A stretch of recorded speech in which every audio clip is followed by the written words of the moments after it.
What up? Boy, Mr. Locario, the bad boy of the dating game. What's good? So shout out to everybody in the chat. Shout out to everybody on the panel. Make sure you guys go to badboymembership.com. And yeah, that's what it is. And Real Game No Theory. Make sure you guys go there and check out everything. All right. So that's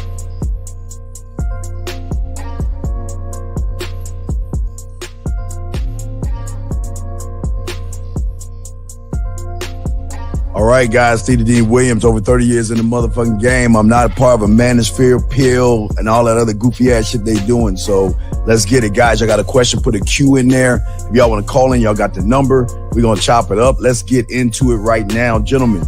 Okay, we're talking. Anyway, I'm Coach EO, Mr. Champion Game. Good to be back with the fellas Sunday.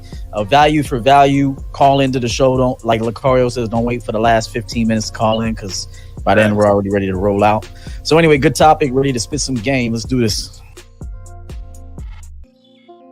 Look, real quick. So holla at your boy KZack20 on the YouTube front. Also on the gram at KZack20. Also, every Saturday at noon, the Manhood is a skill set show. Don't fuck with your.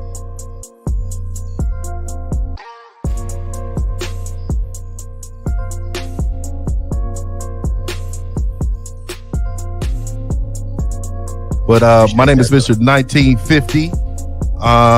You know, I'm preparing you to prepare your woman to be a woman. Be a woman in your life. I am the last traditional man on the planet, and all I want to do is help you out. You can definitely contact me, Mr1950.com, Mr1950 YouTube, Silverback Lifestyle, Instagram. Just follow me, man. I mean, let's rock.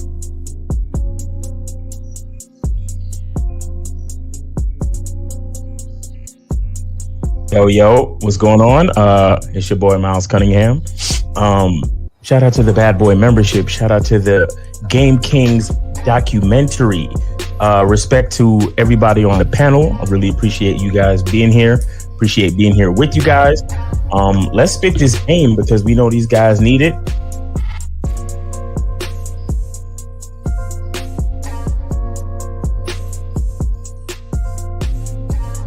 you deal with ain't gonna be a one night stand, or they ain't gonna be like on the first night. And that's understanding the game too, because if you out here doing your thing, you know it ain't gonna always happen that way. But a lot of times, and this is where we talk about, you guys gotta use your resources to learn more game and understand this, is that when you're out here really dealing with women, right, you're going to experience certain things that's going to give you a whole new mindset of what it actually means to deal with women.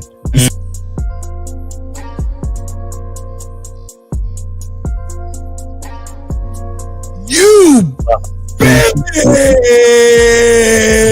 Man, how you missed the opportunity, dog? Yo, didn't she say that she wanted him to tell us some nasty shit? She ready. Oh my God, which means He sounded like she wanted him to say some nasty shit.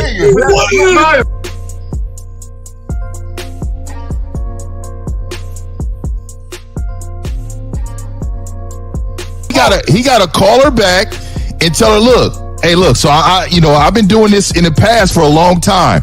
When you come over here, I need you to come over here and I need you to wear this. And you tell her what you want her to wear. Yep. And let her know when you get here, and ain't gonna be no talking. We're not talking. All we doing is enjoying each other. Mm.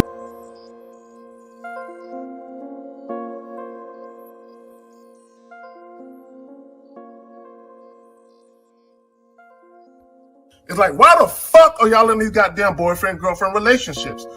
What benefit is it bringing to you? Now, my thing is, like with the dude that was on earlier that had a chick living with him, she brought no value to that motherfucker. And all she cooked was some sloppy joe and some ramen noodles. So what, he could do that by himself. What he need that bitch for? Stop. You see what's happening right here? What's happening right here is you're letting your ego like fall in place with your dick. You can't do that. You have to separate that shit. You understand? Enjoy your time with these women and then leave it exactly where it is. Because Since the fall of the PUA community back in 2007, most PUAs ran underground because they had nothing to offer.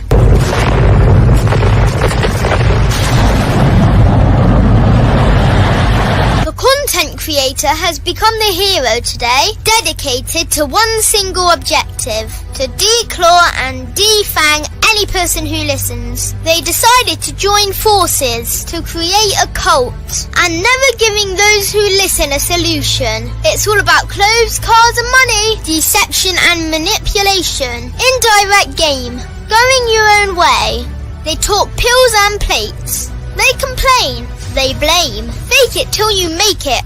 I just don't get it. A man doesn't need to lie to meet women. He just needs to learn how to spit flavour in her eyes and in her ears. Thanos broke down the game when he said, as long as there are those who remember what was, there will always be those who cannot accept what can be. Even in darkness, a man can find light. Sometimes the world doesn't need a group of fake heroes teaching lies. Sometimes the world needs a group of anti-heroes to bring balance, order, and truth to the game. It's time to summon the authentic players of the game.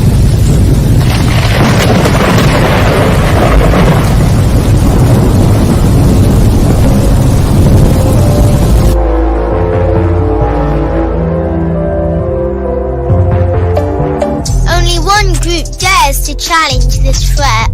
Gathered together from the cosmic regions of the streets, these anti-villains are hated because they put all the accountability on the man. They know the game will never be about women. They fight for every young man who is trying to learn their family name. Dedicated to truth, keeping it real and manhood. Get your notebooks out, ask questions, and call in. Don't just listen to the message, become the message. All right, we up, man. We up, Yo. man. What's good with everybody? All right, well let's roll it from the we'll bring in EO with EC back down. Let's go with Miles first in the game. Miles, Yo, mute. There you go. Yo, it's your boy Miles Cunningham. What's going on? What's going on? Happy Sunday to everybody, man. Let's go get it, man. Let's go get it. I ain't got nothing. I ain't got no more talking. We finished and we done. I ain't got no more talking. All right, E, what up? You got it, brother. Yo, good morning to you guys, man. Good to be back. Good topic today. Shout out to all the chat rooms. So every chat room in here. Shout out all the moderators that always give us this help every time we go live. So, Mr. Champion Game, man, let's get it. Let's get it. What up? It's your boy, Mr. Locario, the bad boy of the dating game. Shout out to everybody on the panel. Shout out to everybody in the chat. Shout out to all the moderators. Yeah, I'm ready. Let's go. Let's do it. All right, Steve Dean Williams, guys, y'all know what to do. As if you got a question, put a Q in there. And gentlemen, y'all want to call in, y'all got the number at the bottom. Zag. All right, real quick. Now, this type of title, busting niggas hate it, and women can't stand it. But when the truth gets spoken, you can't help but to listen to the shit. So we speak to this nigga. But let's get it, man. I love this shit. This is right up my alley, too. So let's do it. All right, 1950. What you got, brother? Man, what's going on, y'all? It's 1950, man. You know, sorry I'm late, but I'm late for a reason. Had to check something real quick. Anyways, Mr. 1950, if you want to change your lifestyle, live a traditional life, go ahead, hit me up, Mr.1950.com, man. All right, let's get Him in. over here checking traps. He checking traps. Yeah, I had to check on some misinformation that was passed on that that you just can't allow as a man. You have to say something immediately. No doubt. Show or not, we got to say something. All right, man. Shout out real quick, Whiskey to Don, man. Shout out, watch you grow from living room videos to a boss office salute to EO and good shit. All right. Well, Zach, I mean, it's the topic. What you got? You got it, Zach. Nah, man. I just want man to understand at the end of the day, because I had an interesting conversation with some ladies the other day, and they wasn't really feeling what I was talking about. You know what I'm saying? And that was it's not about y'all. And they was like, oh, I'll be damned if a man gonna be the boss of me. And I'm like, then you're gonna be single then. You know what I'm saying? So look, now you don't gotta be single. You can deal with a dude who ain't shit, but you're gonna be miserable and you're gonna be fucking on a nigga like me on the side.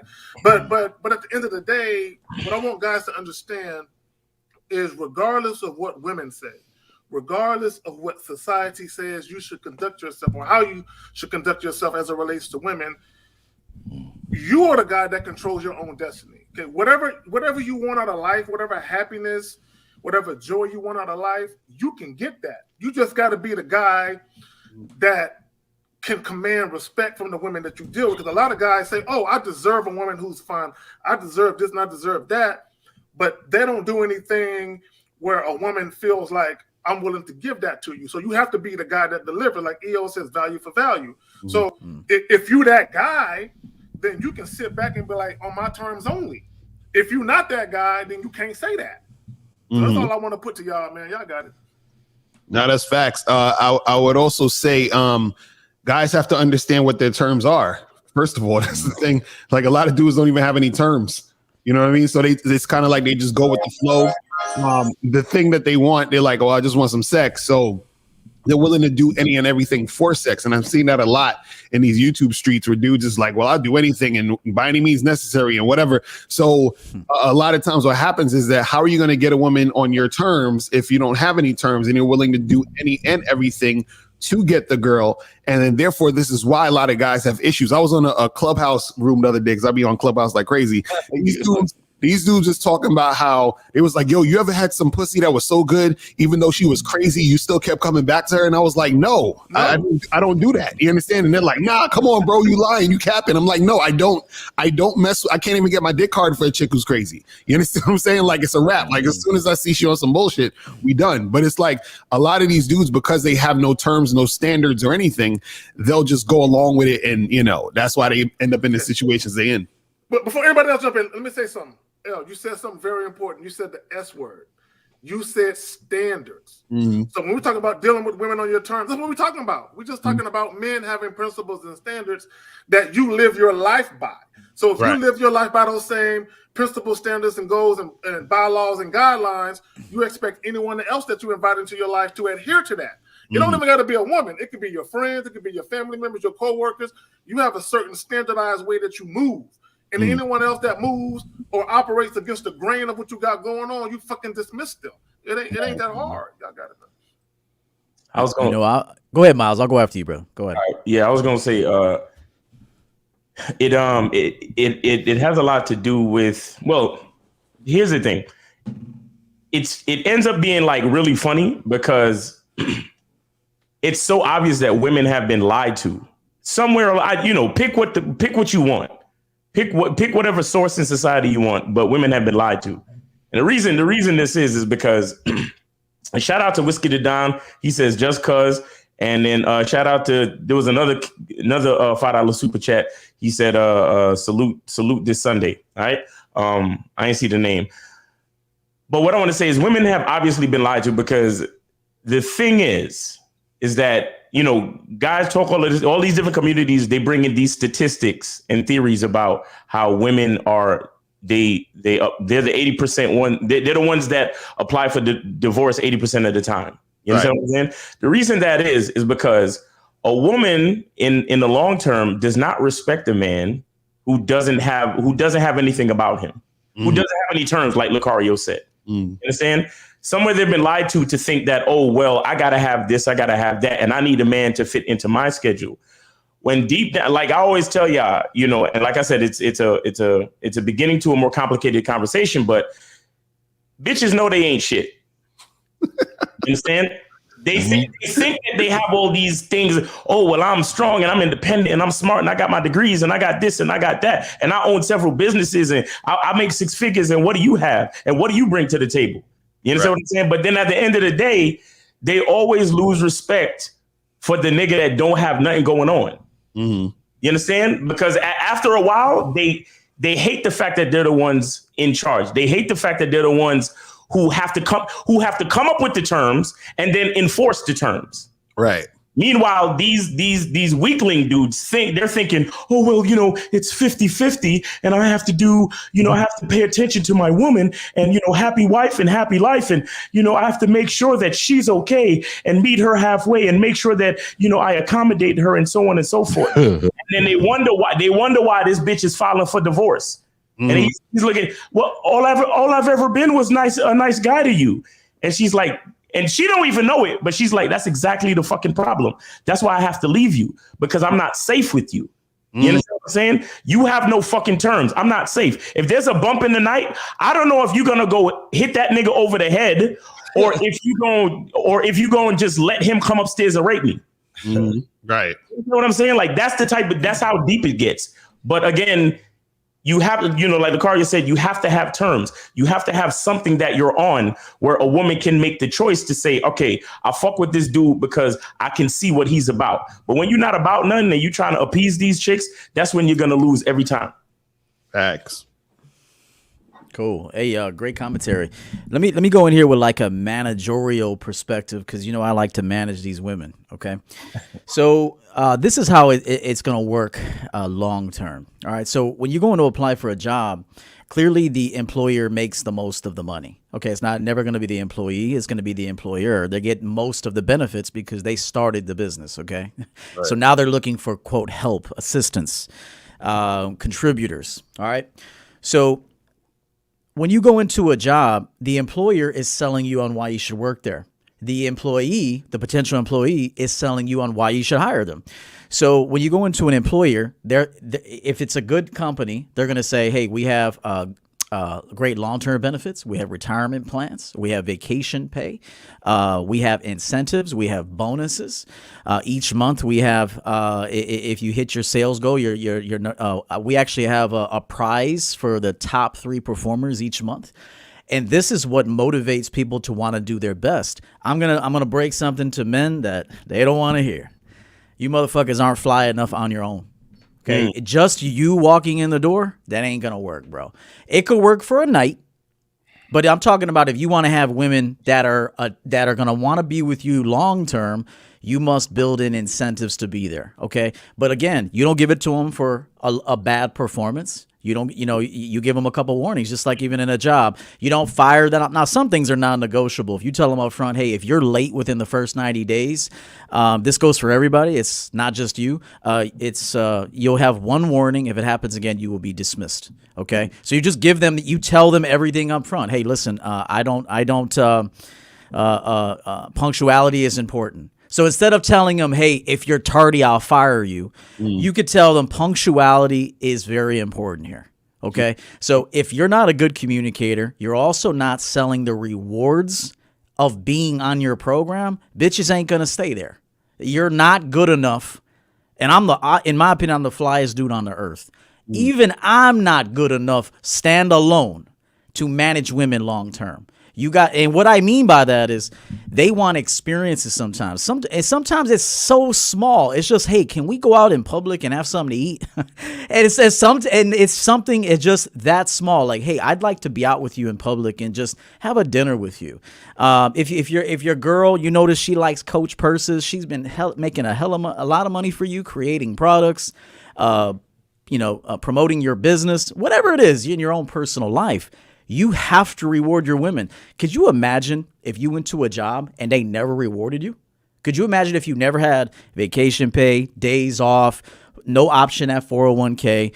Even if you get it, you can only put in 1%. You don't have the ability to put in 8% if you want to. Brother, you ain't getting, no one's staying there. No one is staying there. So, I got to tell both sides of the story and these men too, but you're not good enough long-term on just your sexual energy to keep women. You can keep them for a minute. I'd say on sexual energy alone, which is the most important. But there are other things that are important to keep them with you. 2 to 3 months, it's possible you can keep a woman 2 to 3 months on sexual energy. It all depends. If she's got a husband or a man, it could be longer because she goes home to somebody. So you're just kind of like a getaway plan. But I'm talking about women that are single. And that in order to manage them, you have to be like the employer. So you have to have a system, walls, a foundation, infrastructure, good communication. You have to present why she should fuck with you. And she equally has to present why you should fuck with her. But remember, at the end of the day, the employer gets the most. The employees get rewarded based on performance. Yeah, I just want to say for in 50, you got it after me. I'm gonna ping off of what EO's saying, but gentlemen, what his EO is saying. Not, I don't want to put words in EO's mouth, but what I'm gonna ride on what EO's saying is that you guys have to pick the plot of land. You guys have to clear out that land. You guys got to lay the concrete. You got to have the blueprint of the building that you want to create and put your name all the way at the top of that building. Once you have that building created, you must then create legacy statements, vision statements, and mission statements on how that building is going to operate. And that building meaning you guys out there. So once you know what you have and somebody comes through your door that shows you their resume, their ass and titties are not enough to get the job. What are you bringing to the company? What are you bringing to me that is going to allow you to be part of my program? But with that being said, like he is saying, is that I'm going to let you know what I expect you to do and what's going to happen if you don't do it. Because the one thing about these men on this panel is that you, as a woman, you are replaceable. Hey, we can move you out. Hey, we'll call security. We'll get you. We'll send you to HR. We'll have security down there. They'll take your badge, and while you're on the elevator down with your box, the next one's coming right on up. So that's how the mindset's got to be. 50. Hey, Steve, real quick. One last thing on that point. Keep in mind too, because men are delusional, just like women today. She could find another job too. Oh, absolutely. Okay, there's other jobs that are better than your shit. So just know that. I mean, we gotta make sure we say both sides, because this is why men are delusional, and that's why they're fucking whack with women. Keep in mind, yes, we can replace these hoes, especially guys on this panel, easily. Okay, and then there's gonna be some employees on our team, bro. We don't want to lose. Shit, they're valuable as fuck. We want to make sure we incentivize them. We want them to be happy employees, because we don't want them off the team. If they want to go, we got to let them go. But any good manager that's got a fucking top seller, top performer, this motherfucker never calls off, doesn't cause you any problems. She's a yes sir kind of a woman. We don't want to lose that bitch. I mean, we don't, and we're being honest, and we're gonna do everything we can to make sure she's happy in this program. But remember this, guys. Women got other opportunities. There's other jobs out there. Why should they work for you? Right. Yeah. So let me say, in the traditional sense, I want to speak on that just a little bit. A lot of times when you hear traditional, they bring that to a level of spirituality when it comes to religion and stuff like that. And they say, there's a Bible or Quran that's leading you men to understanding your standards and beliefs. Well, there's also parts in the Bible where you need to, that tells you need to think for yourself in situations where, your livelihood matters the most, right? A lot of men believe that when they hear quotes, and because women throw certain quotes, like when you find a wife, you find a good thing, and see men like clinger on to that because women throw parts out that's beneficial to them, right? But if you think about it, it does say that, but there's a good thing, but she's not great. She's great because of the standards that you set for her and the life that you show her, right? So see, men perceive it in a way of, okay, this is the best thing that's walking. I need to pedestalize this woman. I'm going to put her up above myself based upon, it says Jesus loves the church like he loves Jesus. Love your wife like you love like Jesus loved the church. See, they perceive these things as being bigger than oneself, but he made you an image of himself. You are a God to this woman. So again, the standards need to be set like you're her God. And again, I'm going in on this aspect because there are so many different types of men. They want to live a traditional life, but then they follow guidelines from a pastor who's actually a simp. A pastor who actually that takes orders from the woman of the church.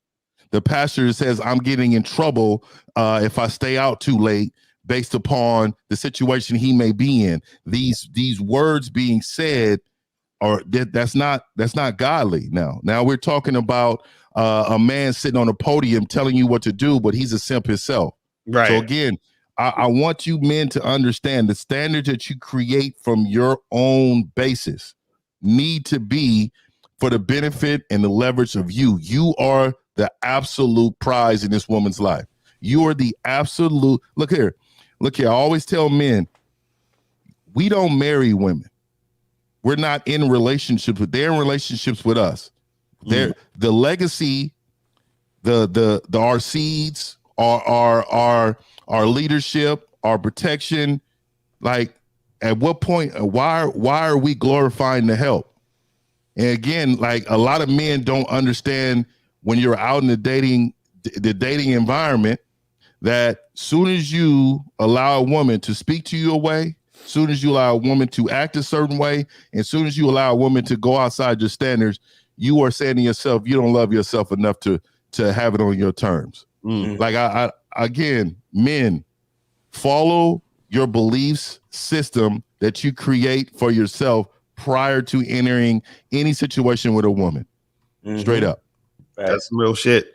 And I'll say this real quick too, is that I think I was talking about this the other day with someone, is that this is why it's important for men to actually go out here and interact with women and have sex. And the reason why I say have sex is because you have to get sex out of the way so that you realize that sex is not shit. So what happens is that when you realize it's not shit and you get that out the way, then you can say, okay, what else is there for me to do with this woman? But also in relation to that, you say, what is it that I want dealing with women? And then that's when you say to yourself, okay, well, what is it that I want in my life, period? And then that trickles down to, what do I want to deal with women? And then that's how you're able to create the terms you have, not only for your own life, but for the women in your life. Because if you get sex out of the way, then that doesn't blind you. You see what I'm saying? A lot of guys are blinded by sex, and which is why they have no terms. You see what I'm saying? Because they haven't gotten past sex. You have to get past sex. A lot of guys haven't gotten past sex, because if you never been in a position where you've turned down sex in any capacity, then you haven't gotten past sex. And when I say turn down sex, that means that, there was a woman that literally wanted to have sex with you and you was like, nah, I'm good, because she was on some bullshit. Or it could have been a girl who disrespected you while you was trying to set up a date and you told her to kick rocks. But you know what I'm saying? Like, that's you turning it down, because you're like, well, I'm turning down the opportunity of that situation happening. So in any capacity, if you haven't ever turned down sex, you're still not past sex. And then therefore it's going to be hard for you to even get to the point of thinking about the terms that you want to have in the relationships you have with women. You see what I'm saying? I want to elaborate on what 1950 said, because I did a video about this a while back on my YouTube channel, and it goes the Bible verse, right? See, and I said the same. I said pretty much the same thing, 50, because a lot of people look at this phrase, the man who findeth a wife findeth a good thing and obtains favor from the Lord. Right. But in my eyes, the critical word in the passage is finds. See, the thing didn't, the proverb or the verse didn't say he who findeth a female to procreate with, or he who findeth a chick in these streets, or he who find him a bitch to fuck. You understand? He said wife. The Bible says wife, and you got to understand something. When you say wife, you have to understand that comes with a lot of different, a lot of different things that are required to create what's called a wife.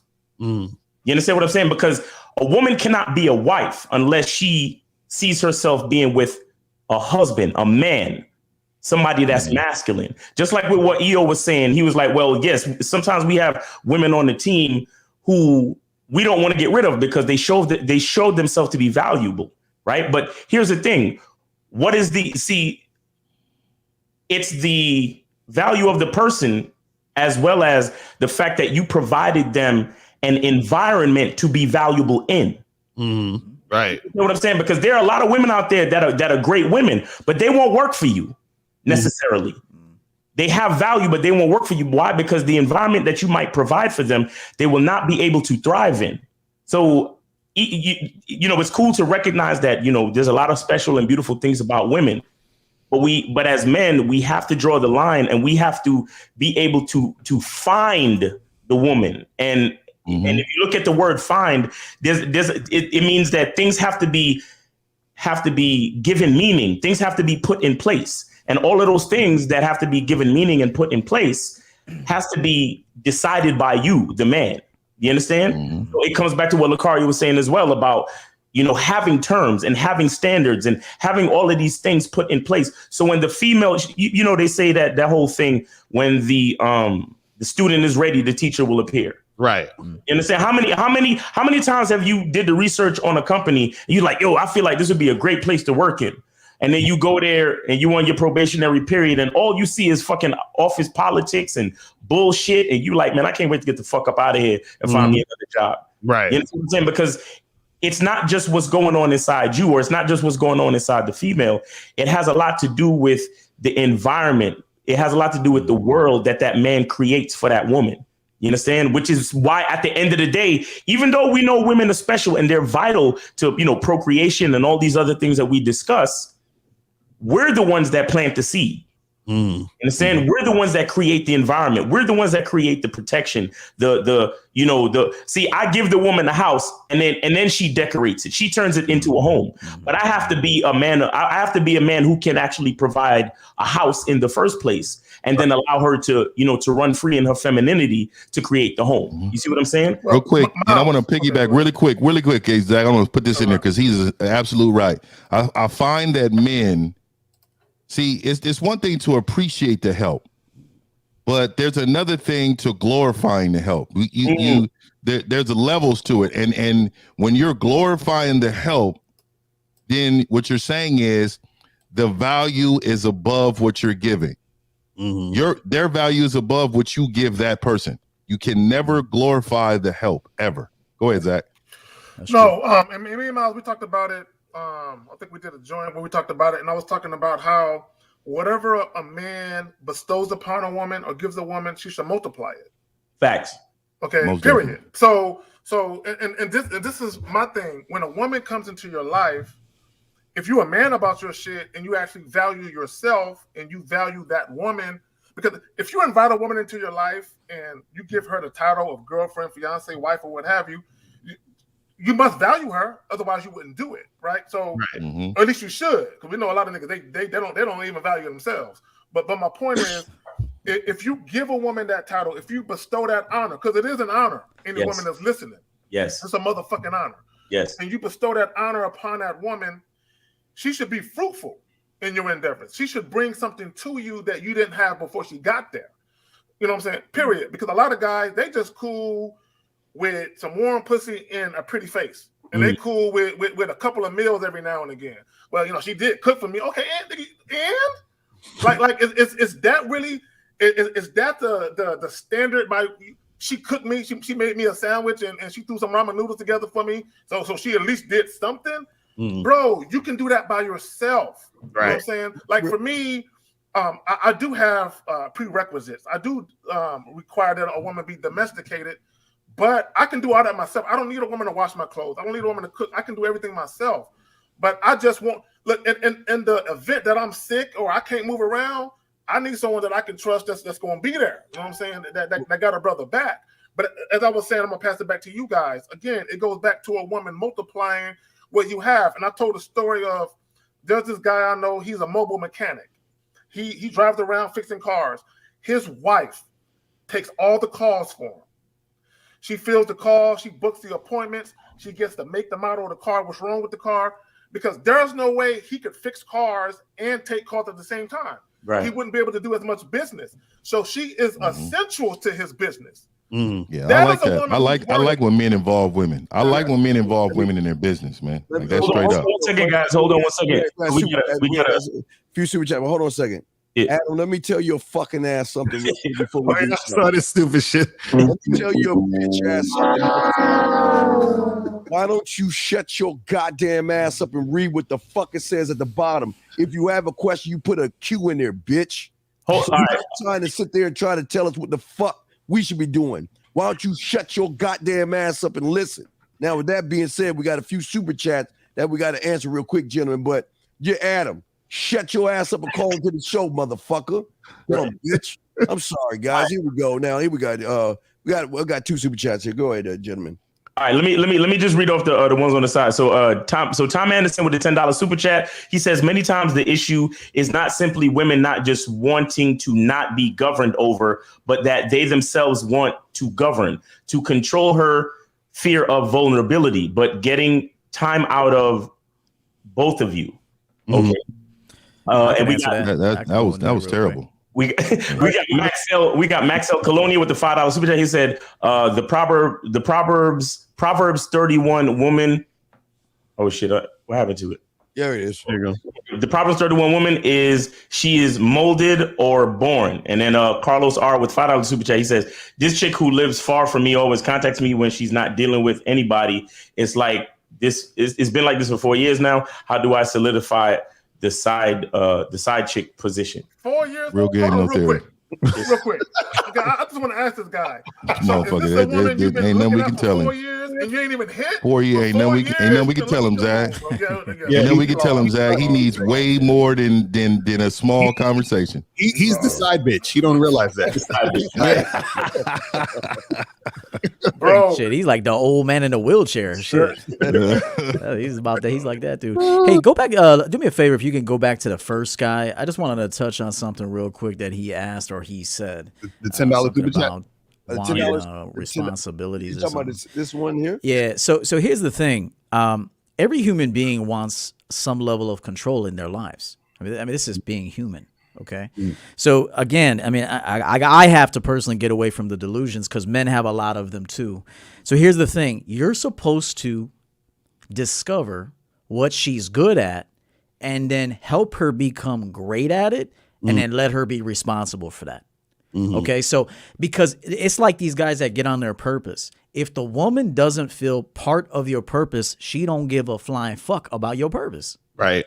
You have to give her value within the purpose. Okay. You have to. It's like a teacher, bro. It's like, hey, I ain't teaching, you're teaching. Okay. You're going to be teaching. I'm doing the big stuff. You're doing the smaller details, but I still have oversight over that. I come back and check your work. It's like a parent that says, okay, do your homework. Okay. So maybe you don't have time to sit there and do it with them. Okay. But then you go and check it back and say, okay, you got this one wrong. Let's discuss it. So that's what it means to be a man. So again, guys, you have to give. Every human being wants some level of control in their lives. Okay. And you have to give that to them because I'm telling you, it's going to backfire on you if you don't. And remember, delegating them responsibility is still leadership. I was gonna say that shit. You took delegating her a position and giving her freedom to be creative in that position is being the leader. Okay, and it makes her feel special. She feels like she's alive. She feels like she has purpose. She's not just a fucking slave that you tell her, go do this shit or get the fuck out. None of your women are going to like you. And also, I want to piggyback off that and say this too, is that the things that your woman is doing should really just align with what you want her to do. I think a lot of times what guys don't realize they're trying to force or trying to make it to where it's pulling teeth to get a woman to do something. What happens is, this is why we talk about cooperation. Cooperation actually means working with. So what happens is that if I say, hey, I'm doing A, B, and C, the women that I deal with should want to do A, B, and C. I don't have to necessarily make them do it. It's what they wanted to do anyway, but they just found the man, which is me, that also wants to do that. So she's like, oh, I like this guy's program, so I'm going to cooperate with him with the program. So it's essentially, you're not really doing anything. You're just basically giving. What you're doing is presenting. You're presenting. Right, exactly right. You're giving her the opportunity to live her truth with you. You see what I'm saying? That's what it is. So to piggyback off what wait, we got two super chat. We got 98. It's real game, no theory. Real game, no theory. That'll answer your question. And then we got one more super chat right here. Unique. My father passed away today. I'll come back after New Year. Stay safe, everyone. Damn, sorry to hear, our condolences. Our condolences. Man, my condolences, man. I'm sorry. That's crazy. Damn. Our condolences. But yeah, Unique, man, take care, man. We hope to hear Thank from you, you, Unique. and I Thank hope the you rest of very your family. We love you, Unique. You part of the family, Yeah, bro. exactly. And this for real. is a horrible Most time definitely. of the year. I mean, any time of the year is horrible to lose somebody, but the holidays is really fucked up. Yeah, man. Let me just piggyback off what EO, because EO kind of stole my thunder and shit. But we all on point, so we all have similar thoughts and pattern, but a pattern of the thought. And you know, as men, we have a vision. We have a vision of how we want things to be. So we just encounter women that want to be a part of that vision, and we just delegate responsibilities to them within that vision, so that vision can be realized. Because women want to be a part of something. Okay, they don't want, like EO was saying, they don't want to be just a slave to you and you just barking orders at them and shit. They want to feel like they are part of something. And as a man, when you achieve something, they want to feel like I was there to assist my man. You know, I was there to have his back. You know what I'm saying? I gave him words of encouragement, or I actually did physical work. Like a guy who might be starting a lawn business. He might have his woman going and putting door hangers to his lawn business up on every doorknob in the neighborhood. She's participating in it. And women want to do that. But a lot of guys, you don't command respect, so women don't want to do that for you. But they'll do it for another guy. Just understand that you and that guy are not the same. So when we talk about women, you know, you're only dealing with women on your terms. You have to have principles, standards by which you live by, and a woman has to see that, and she wants to be a part of that situation. Like E always talk about living a dope life. She's like, damn, this motherfucker is on point. I really want to be a part of this situation. I think I can thrive. I think I can benefit this man in his glory, and I want to help him achieve his greatness. So just understand that, gentlemen. One more. Hey, and one last thing about that. I'll make it 10 seconds. I hear a lot of guys tell me, if I help this woman, I did a video the other day where I talked about you actually have to detach a woman from her prior persona before she met you, and then build her into the image or the persona that is best fit for the situation. Okay. And every man, if you're not doing this, you're going to lose your women. Okay. They won't respect you. So I had a guy hit me up on Instagram and say, yo, I did this, EO, and then she left 2 years ago. Okay. Here's the thing. As long as the two of you've benefited during that tenure and it's over, best wishes to you, and go enjoy your life elsewhere. Like, you have to know this. Like, if you got a 10-year run with a woman and both of you enjoy the 10 years, yeah, some ups and downs, sure. I mean, nothing is perfect. But the two of you benefited from each other during the 10 years. This is why men get mad, because they didn't benefit much from the bitch. Okay. Right. If you actually benefit a lot from the woman because of your leadership, if she wants to leave, you don't feel bad, bro. The motherfucker made you about $100,000 at least. I mean, if you think about everything she did for you and everything you equally did as a great leader and boss to her and man, then you guys can depart knowing the two of you were an asset to one another. But it began and ended with you. So that's another reason why women leave relationships, is because the man don't leave the relationship. The man doesn't see that it has transpired and it needs to transition into a different direction. This is called life. And so if it's no longer working, but it once worked extremely well, you have to accept that and wish her well on her, whatever she decides to do from here. But it's not just like she's leaving you and now you're left with nothing. You're also heading in a new direction. I mean, the train doesn't stop. So I want guys to know that there's no guarantee. You could have a great run with a woman, but at the 9-10 year mark, it just ain't there no more. It's because naturally, as human beings, we evolve. We want to experience new things, and you can't do it always through the same person. So you do have to go. It's not that she didn't want you. She just needs to go somewhere else, and you need to go somewhere else potentially. So just remember that if it's a value-driven relationship, she values you based on the big picture that you present. You value her based on the assets that she brings to the situation. If at some point both of y'all want to move on from it, don't let it die. It needs to die. And then you move on to the next thing. The only reason why you're mad or you're scared to bring the best out in this woman so she can bring the best to you is that you're afraid to lose her. That's why.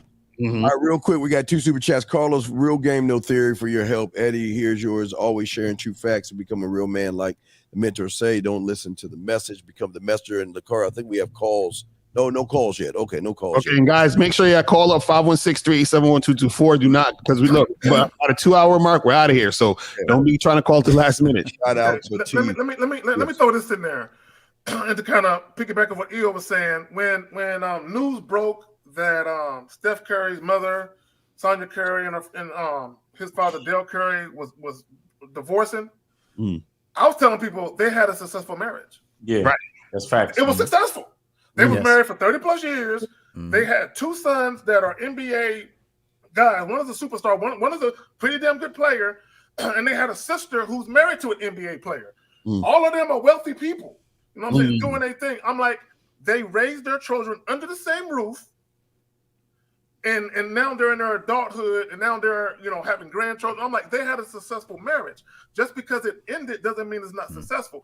And it would have been unsuccessful. Okay, it would have been unsuccessful if they stayed together miserably. Yeah, there you go. Okay, that's just know that. It was successful because it ended the way it did. That's why it was successful. That's fact. It's like sometimes even with artists, they need to bow out, when they on the top, because then they come out with a bunch of trash later on, and it's like their relationship with music sucks now. It's like, and it's the thing where people got to understand. Sometimes your relationship can transition. You understand what I'm saying? Into something else than it was before. So you can still have a relationship with that person, but it's a different relationship now. Do you understand what I'm saying? And I think a lot of times what happens is, like, you could be with a woman that was your girl, and then y'all broke up, but y'all still cool. You understand what I'm saying? So it's like y'all relationship transitioned to y'all just cool friends, y'all acquaintances, and that's what it is, and it's fine. But like EO was saying, it's true. Sometimes what happens is, because all relationships is going to end. Either you're going to literally die, or you're going to break up. Like, no relationship lasts forever. That's just not how life is. You see what I'm saying? It's always going to be. And L, that was awesome. And you don't want it to anyway. Like, if you're going to be honest with yourself, you don't want that shit to last. Like, only people living in scarcity and fear and insecurity want to stay with the same motherfucker all the time. I mean, unless it's genuinely what you want. I mean, if you got to be authentic, and you say, "Hey, listen, I just don't want anybody else," and she's like, "I don't want anybody else. He's the fucking what is it, apple of my eye, or whatever the fuck." And if you still give her butterflies, and you still have that feeling for her, that respect and all that stuff, and after everything she's done for you, then that is an authentic relationship that the two of you should still be together. But if y'all are just afraid that, hey, I don't want my bitch to get doggy style by Tyrone down the street, then that's a fucking problem, man. And equally, if your girl don't want your dick in another woman's mouth, that's a problem. And I think, yeah, go ahead, you got it. And I also think, man, a lot of men and women at times are with each other for insurance policies. You hear. I'm not talking about just the money aspect. A lot of them be like, you hear some men say, you're gonna want somebody to wipe your ass when you get old, and you don't want to be alone and by yourself. And I'm thinking to myself, man, like, that's such bitch assness. Because if you really think about the essence of what they're saying, the root of what they're saying is, it's a fear of being by themselves. So I would rather deal with what this person is doing to me than move on and be happy by myself. Most people they're not happy with themselves. Most people hate themselves. Most people walk around with a smile on their face. Everybody asks when you walk by, "How you doing, sir? What's going on, man?" Everybody's so numb to the fact on what they're asking. Everybody answers the same. Everybody is queued up in their life to appearing to be great, but they're not actually living great lives. We got calls. Shout out for this $100 super chat real quick. I think we missed a couple of things. So Tunde Salusu, if I'm saying that correctly, thank you so much for the 100. And also Carlos R, there's a super chat here, and Unique, we got Unique. God damn. Let me read Carlos R's real quick. And then we'll run back. We'll come back to this subject. But I haven't hit in 4 years since I saw her. Did we read this one already? We read this. Yeah, that was the same guy that said he had. Oh, okay, that's right. Okay. Yeah. Right, real quick, let me make this point before we take this call. Real quick, let me make this point. Here's the reality of it. On some Build-A-Bear shit, if you ask any man and any woman if they could build the perfect person they could be with, it wouldn't describe the person they're with right now. You know what I'm saying? Period. Everybody would be breaking up and be like, "I want that Build-A-Bear shit." Go ahead. I want that motherfucker there. Because if you could describe the person, they look how they look, they act how they act, and they're exactly how you want them to be, everybody would be leaving their motherfuckers and getting with some other shit. You know what I'm saying? So the reality of it is most people are in quote unquote good for now relationships until something else comes along that they think is better than what they currently have. And this is why, and to your point, L, when you did the joint about monogamy, this is why monogamy is full of shit. You know what I'm saying? Because you got a bunch of people who are faking the funk and they pretending to be monogamous. You're really socially monogamous because socially you appear you're monogamous, but sexually monogamous, y'all motherfuckers ain't that. A real talk, marriage is unnatural and man-made. That's all. Marriage is bullshit. All right. I'm not saying not to do it, but it's unnatural and it's man-made, and it's more so for business than anything else. So, and everybody's conditioned to do it. I think we also missed. Yeah, we missed a super chat from a Louis Pod. Oh no, we got Roman. We got that. Okay. All right, let's get the call. But let me say this: marriage is not ordained by God. Y'all been lied to. He ain't got shit to do with marriage. That's true. Anyway, y'all got That's true. All right, let's get these calls. Let's get these calls in, guys. All right, 704. You are on live with the Real Game No Theory panel. What's up? Hey, what's going on, fellas? Shout out to the panel.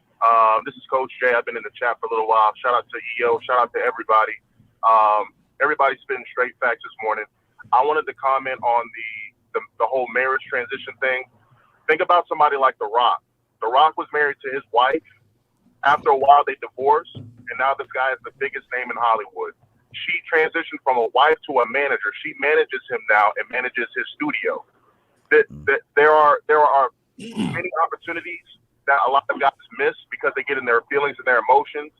The Rock was able to take that marriage, appreciate it for what it was, and allow it to transition to something that has put him in a much better space than he ever was in his life. So I just wanted to say that there are a lot of times that something needs to transition, but a lot of guys, because of their feelings, their emotions, their attachments, they do not allow it to take place.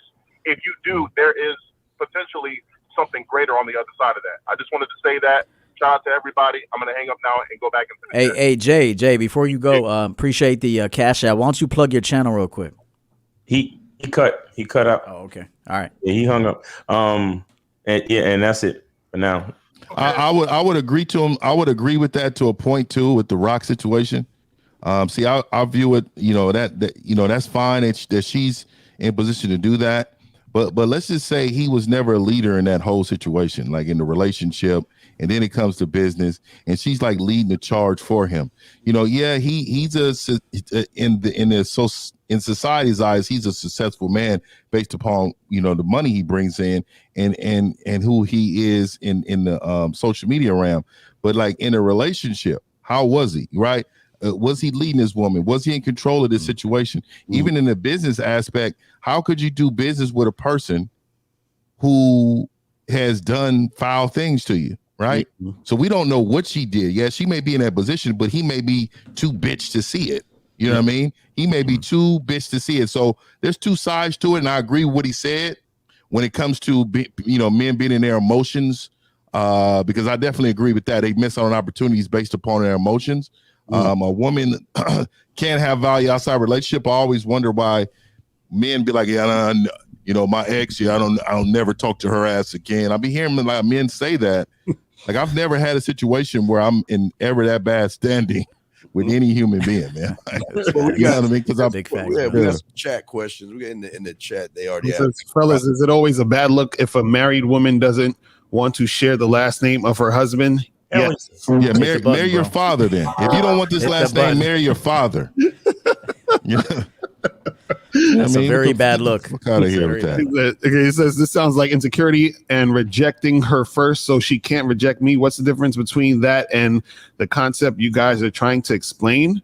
What? I don't understand that one. I don't understand that question. Is he saying? I think you know what he's saying. He's saying that. I think he's saying like, if you, I guess, charge a chick to the game, it's like you're saying, well, I'm gonna reject her first before she reject me. What? That's not what we're talking about.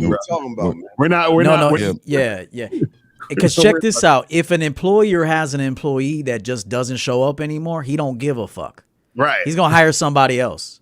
So then you got to think about it that way. Hey, look, people have a choice. If they just no call, no show, and they're like, hey, I don't want to work there anymore. I'm just gonna go, do something else, whatever. Sure, we might have a week where, you know, we have to fill a spot, it might cause us a little extra work. Now, I'm just thinking from a business standpoint, but there's no way that a boss gives a fuck if an employee just bounces out of the program. We don't care. We're going to replace it. And here's the problem, EO. And see, the person that asked that question, as a man, when you actually respect and value yourself, you realize when a person that you invited into your life is not valuing you. So you get rid of them. And then you replace them with people that value you. So what we're talking about is just that.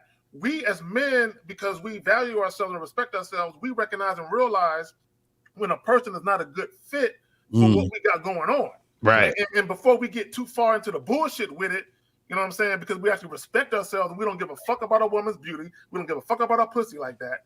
We just dismiss her and replace her with someone that's a little more humble and appreciative of the spot.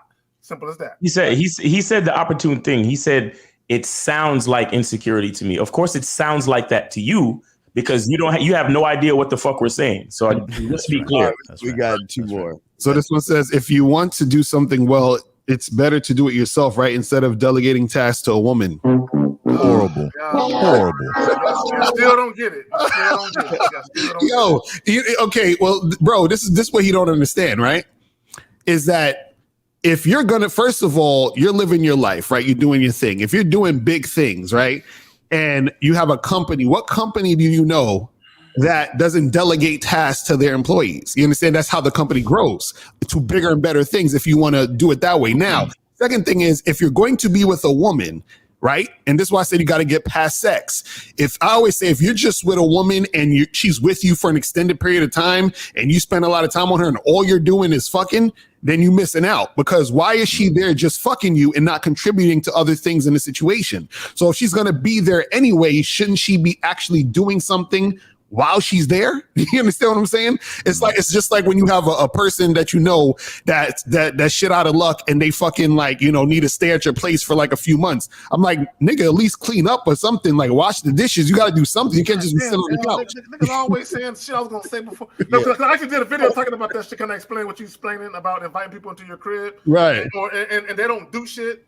And you got to tell them to do shit. Right. You don't want to tell them to do shit. You want them to just understand, nigga, do some shit on your own. Right. You know, and really, you have to show a woman how you want it done, because I might want pepper jack cheese on my sandwich, and she's about to put Swiss on that motherfucker. Right. So you know, you got to tell her like, hey, I don't like Swiss, I like pepper jack, and I like Sargento, to be specific, like that brand. like. So you have to see. This comes back to men not knowing what the fuck they are. They don't know who they are. Yeah, right. 3, and make sure it was in that can of pop was in the refrigerator for only 20 minutes. I can see. No, but real talk, you have to demonstrate to a woman how you like things, because they don't know, bro. I'm telling you, women today don't know how to do jack shit but put on a Victoria's Secret bra and some skinny jeans and walk into a bar and flip her hair around. Like she don't know how to do shit, this bro. motherfucker EO got a thermometer on a soda and shit. Like, hey. Yo, I was you got to be specific, otherwise they'll fuck it up, bro. You got to be specific. Bro, I was dating a woman that was a PhD. I told her to make me some chicken. I said, did you wash the chicken? She said, yes. I said, how did you wash the chicken? She said, soap and water. What do you mean? No, right. So we some bubble chicken, boy. I said, listen, the next time I'm gonna show you how to wash chicken. I'm like, Jesus Christ. So you have to show them how things is done. You do. Like I repeat, PhD. I repeat. Okay. Right, the boy 559 and 98. I'm gonna knock it out with two birds with one stone. First off, for both you guys, about an experience that y'all both are having in your things right here, is that this is why you need to go to Real Game, No Theory, and get with one of these guys, because if you don't have experience, you can't ask anybody over to your place. And if you don't know what experience is, you need to get on the panel with one of these men right here and get a coach so they can show you the steps you need to take to get experience, gentlemen. Okay, let me add this. What bothers me, and I understand everyone got questions, but y'all be coming with these elementary questions. Like, between all 6 of us, a lot of y'all have watched at least one of more of us to know the answer to that question. Because as a man, look, just me, even when I was a youngster, when I was a teenager in my 20s and what have you, there was certain things I didn't need to ask nobody. I just knew how to respond to shit. Like, I don't like this shit. I don't like this shit. And I responded accordingly to the fact that I didn't fucking like it. So if you got something going on with a woman that you don't like, respond to it and understand this. You cannot make a woman do what you want her to do. Now, you can kind of direct her and give her some instructions, but at the end of the day, it's still up to her whether or not she wants to do that shit. And if she don't do it, what should you do?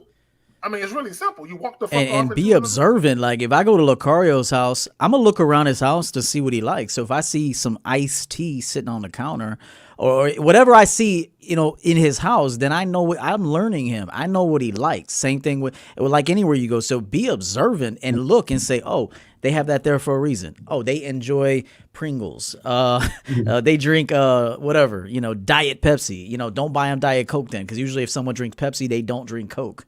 So these are like things you have to like recognize. Be more observant. Instead of asking so much, start using your eyes and become observant. There you go.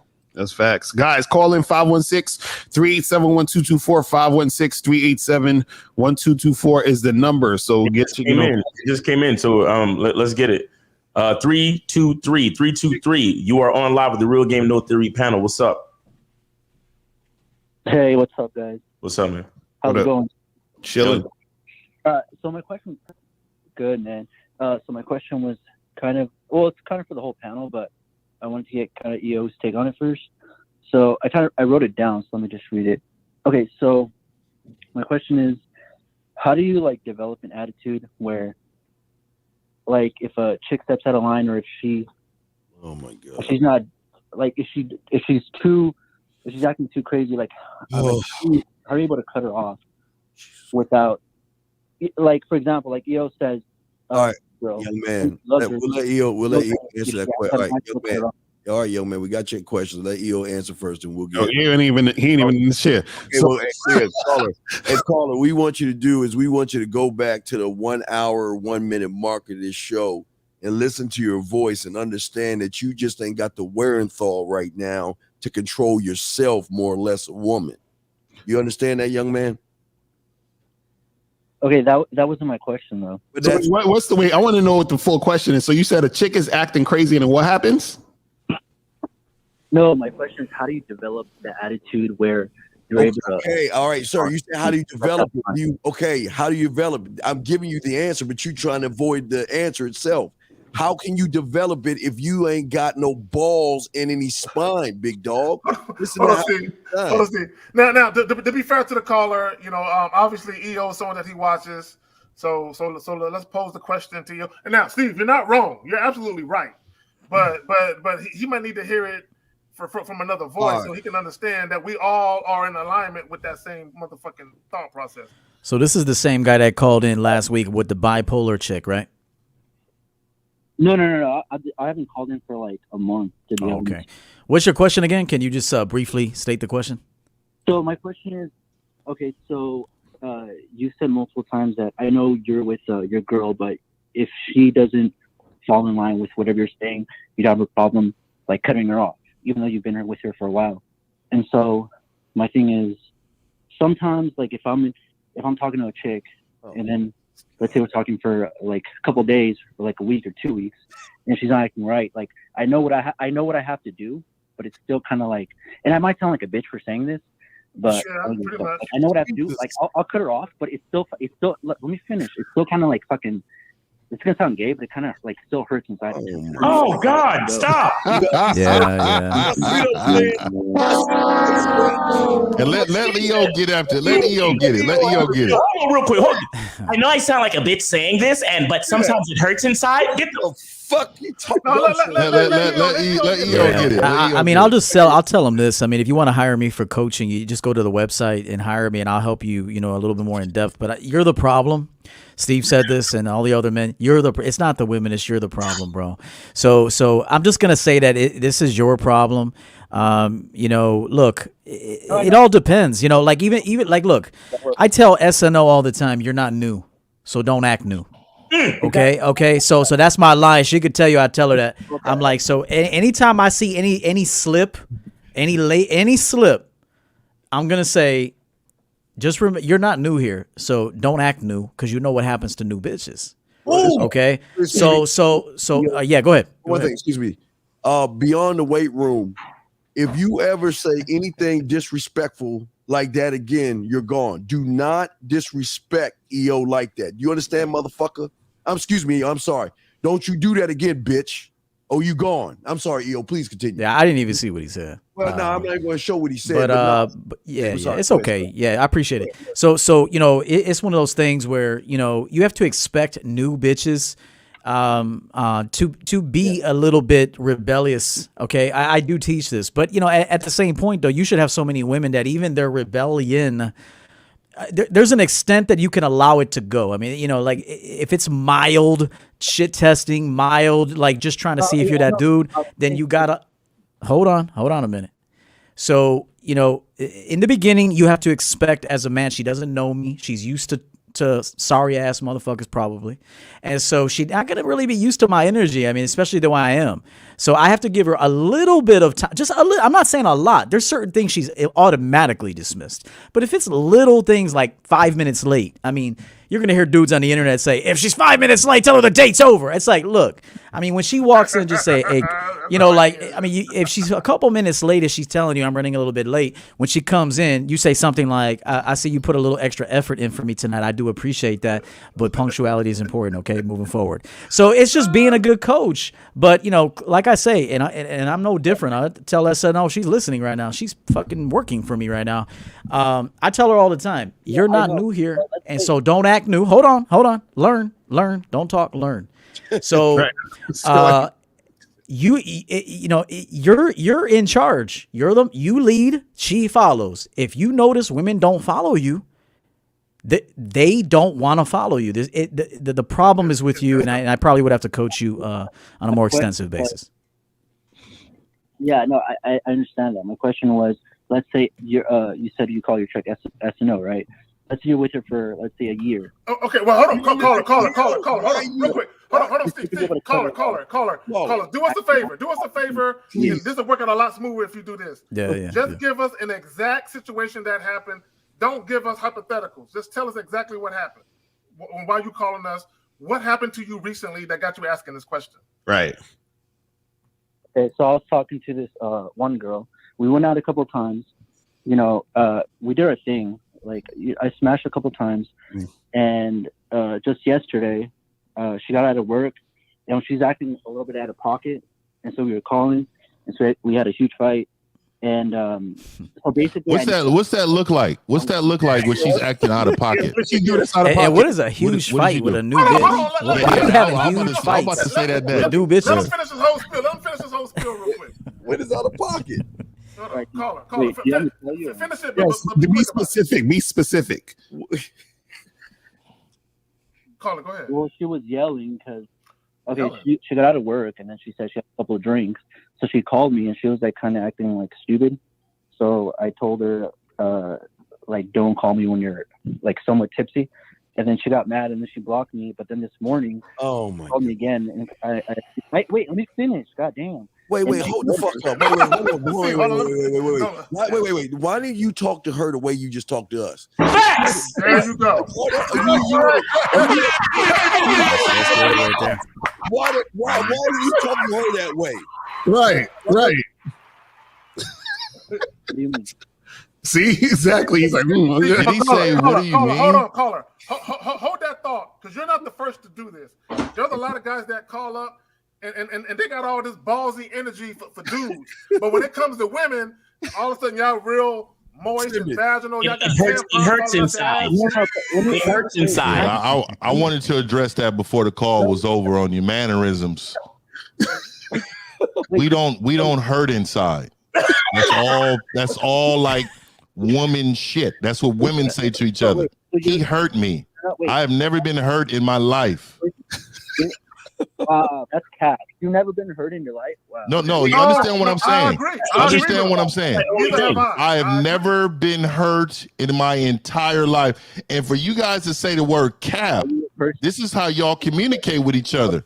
This is vaginal, unmasculine, very unmasculine tone. This nigga pulling DC movie lines. What the fuck? Call her real quick. Caller, hold on. Caller, real quick. You're not.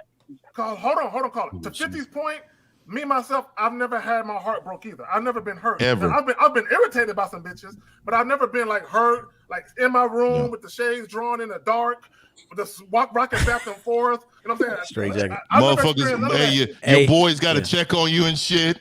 That's some bitch ass shit. None of that shit. The fact that you're saying that just shows. You know what? I said this a couple years ago. There's a difference between having your heart broken and having your ego broken. Okay, I think people misunderstand the difference between a heartbreak and an ego break. And so a lot of you guys actually aren't heartbroken. You're just not getting it to go the way you want it to go. Right.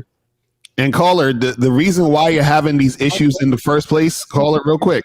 The reason why you're having these issues in the first place is because you're scared to lose the chick. You know what I'm saying? You're scared to lose her, so you're tiptoeing. No, Lucario, that's not my thing. I'm not scared to lose her. Like, I'm not going to talk to her. Like, I don't fuck with her anymore. But my thing is, like, it's still kind of like, fuck, I lost a chick. That's ego, exactly. That's what I'm saying.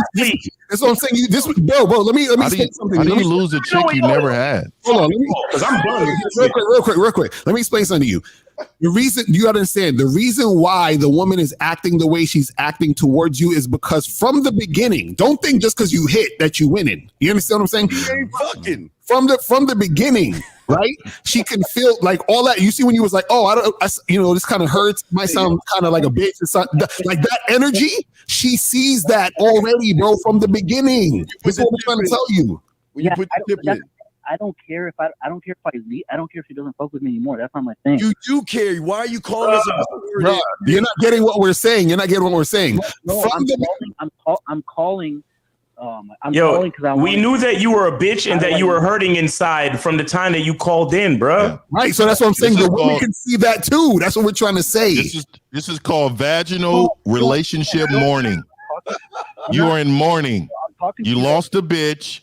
And you feel like you had how do you lose a bitch you never had? I still don't understand that.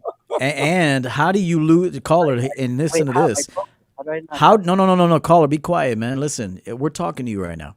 How do you lose something? You just told us she called you drunk, talking shit, screaming at you, okay? Blocked you, then unblocked you. You must be a glutton for punishment. Right. Thank you. Right. Like, why are we... And this is what exactly was talking about earlier. Yo, that was my question. That's the question. No, I don't fuck with her, but my thing is like, if I'm being honest with myself, it still like kind of stings a little bit. So my thing is, I was asking you. Oh my God! Did he say it stings? Stings. But bro, this is exactly what K-Zag was talking about earlier. You guys have watched enough of our videos to know exactly what you should be doing. Right? Because all that shit she was doing, yes, you're saying I got rid of her. But the fact that you're still feeling this way, this is what I'm trying to say. Hold on. This is what I'm trying to say. The fact that you're still feeling this way means that you don't understand. Let me ask you a question, caller. If I brought my little brother, let's say I have a little brother who's 12 years old, and I brought him into your house, right? And let's say he ran over, he knocked over a vase, and he started throwing dishes on the floor and cracking your shit, right? You'll probably be upset, correct? Like what? He's like 12. Yeah, and he just throwing shit all over the place and cracking your vases and your dishes, and you'd be upset, correct? If he broke his PlayStation 4 or something, that's what you would be upset, correct? Yeah, I'll beat the shit out of him. Yeah. No, right. So you'd be upset now. What if I told you that my brother, after he did all that, I say, yo, bro, my bad. He has a mental problem and he just does all of this shit. Now, you probably still be mad that your shit is a little fucked up, but you would understand. You'd be like, all right, I don't like that my shit is broken, but I get it. You understand? My perspective on what happened is different. So what we're saying is that when you understand dealing with women, your perspective is going to be different, and therefore you're not going to have that feeling of hurt. The reason why you have the feeling of hurt is because of your perspective right now. It stings. You understand and to that already great point, let me tell this caller something. Hold on. Let me ask you. Jesus Christ. You shut the fuck up, my brother. But listen. Mute this guy, man. Mute this guy. Because honestly, what I don't like too is that he said he would beat the shit out of his little brother. That just goes to show what kind of leader you are, bro. You're a piece of fucking shit is what you are. And so don't ask me no motherfucking questions in the future. But let me also tell you this too. You're a piece of shit. Number one, you're a bad leader. You don't deserve no bitches. Number one. Number two, Why would you put your shit out so it can be fucked with? One time I was in line and this fucking black bitch mother was standing in front of me and she was screaming at her son because he dropped her phone. And you know what I told her? I said, hey, excuse me, why did you give him the phone then? He's 3 years old. So if you cannot get mad if you give allowances and people shit to fuck up of yours. You understand that? So it's your responsibility to manage every single situation that you deal with. So if somebody's fucking up your shit, you left your shit available to be fucked up. Damn, he got some racist. He was like that black. We got real quick, 2 super chats. Rational mind. If she could have been a white bitch too. She just happened to be black. I just don't like the vaginal talk with this, how this man is talking, and then he expect the outcome of masculinity, and it's amazing how it's allowed in his community. Your community is different than my community. I'm a man that you look at that you find to be unachievable. And the reason why is I have never been, like you guys say, dumped in my life. Ain't nobody's ever broken up with me. Like, I'm that motherfucker that you look at, that you be like, he's got to be lying. And this is what I'm saying. And another thing, before these softies in the chat room say I'm racist, brother, black women are bitches, white women are bitches, Asian bitches are bitches. Every single fucking woman on the planet is a bitch to me. Now, that's not a bitch to me, ain't a bad word. To you, it might be a bad word, but to me, every woman's a bitch. And I decide which bitch I'm going to fuck with or not. Yeah, and caller, listen, caller, you gotta understand something, young man. As soon as you open your mouth, we knew your story, so you don't have to try to explain yourself, young man. Right. Your fuck game is terrible, man. Your standard as a man is terrible. You can't eat pussy. You don't know how to fuck or put any flavor in the ear. 1950 just said at the beginning of the stream, he talked to some chicks and they weren't feeling him. So if who wasn't feeling me, man? And it's gonna be bitches that's not going to feel me. And like I'm not for everybody. Yeah, but why do I give a fuck about that? He doesn't care. No, I am not for everybody. Okay, all right. Let me call it. Let me ask you a question. Let me ask you a question because this is going on a little too long and shit. So you was talking about how you fucked the chick a couple times. So from the time you met her to the time that it stung, that shit didn't work out. How much time elapsed? Was it a couple weeks? Was it a month? How much time went by? No, since we had the fight yesterday, I didn't see her for like 3 days. No. I'm not asking you that. Said fight. Okay, listen to me. There's a lot of problems. What I'm asking you. Nigga, I ain't never had a fight in my life. Okay, from the time y'all met, from the very first time you said hello, my name is, to the time that your heart fluttered and you didn't go to sleep that night. How much time elapsed? How much time went by? How long did you know her for? Well, like how long were we together for?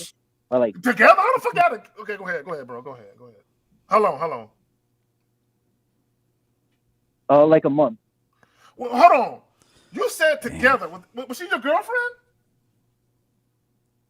When I say together, I mean like we were just like a fling kind of thing. Like you know what I mean? Like, wait, time out. Caller. Caller. You know what? Hey, caller. Fuck these guys on the panel. They don't know what the fuck they're talking about. You know what? Fuck all these guys. Do you want to solve this or not? Not really. I don't want to talk to her. Then what the fuck are you calling us for? What you calling us for then? That's what I'm saying. My question. That's what I'm saying. Mike, you guys don't listen. My fucking question was like let's say. I mean, I'm gonna tell you right now. I'm done with this, bro. See, in real life. Hold on. In real life, I probably would have slapped the shit out of this dude right now. On everything in me, I swear to God. Give me a chance. I swear to you right now, bro. I'm gonna give him a chance. We can move on. Caller, I want you to ask your question with a who, what, where, when, or why. Right after I finish talking, just ask your question. Go. So my question was directed to Coach EO. Let's say you're with your girl. You've been with her for a while. How do you develop an attitude where she steps out of line? Are you EO? If EO answers your question, how is that going to help you? Because EO is EO. You're not EO. Matter of fact, you can't even say the E in the O. So what the fuck are you talking about? What's the question? How, what, where, when, why? How do this? What? Just the question. How do you develop that attitude where you don't give a fuck if you have to drop her? Okay, thank you for asking the question. Thank you. Thank you. Sunday morning. How long did that take? Exactly. Now go ahead, Ian. My bad. Go ahead. I mean, when you value your time, your body, just everything about your life, when you value it, you're gonna look to get rid of women. I mean, you have to get rid of some women, man. I mean, not everybody can stay. I mean, you also have to realize, I can see you're young. I can hear it in your voice. You got to realize that a lot of flings, as you call them, what is a fling? A fling is something that happens fast and ends fast. That's what a fling is called.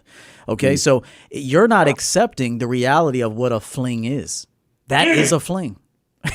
Flings, I've had several flings where I didn't call back, or I told her from the jump, this is all that it is. Or she told me, hey, I got a boyfriend. I'm like, hey, it was cool. We had a good time. Best wishes. You know, we're done here.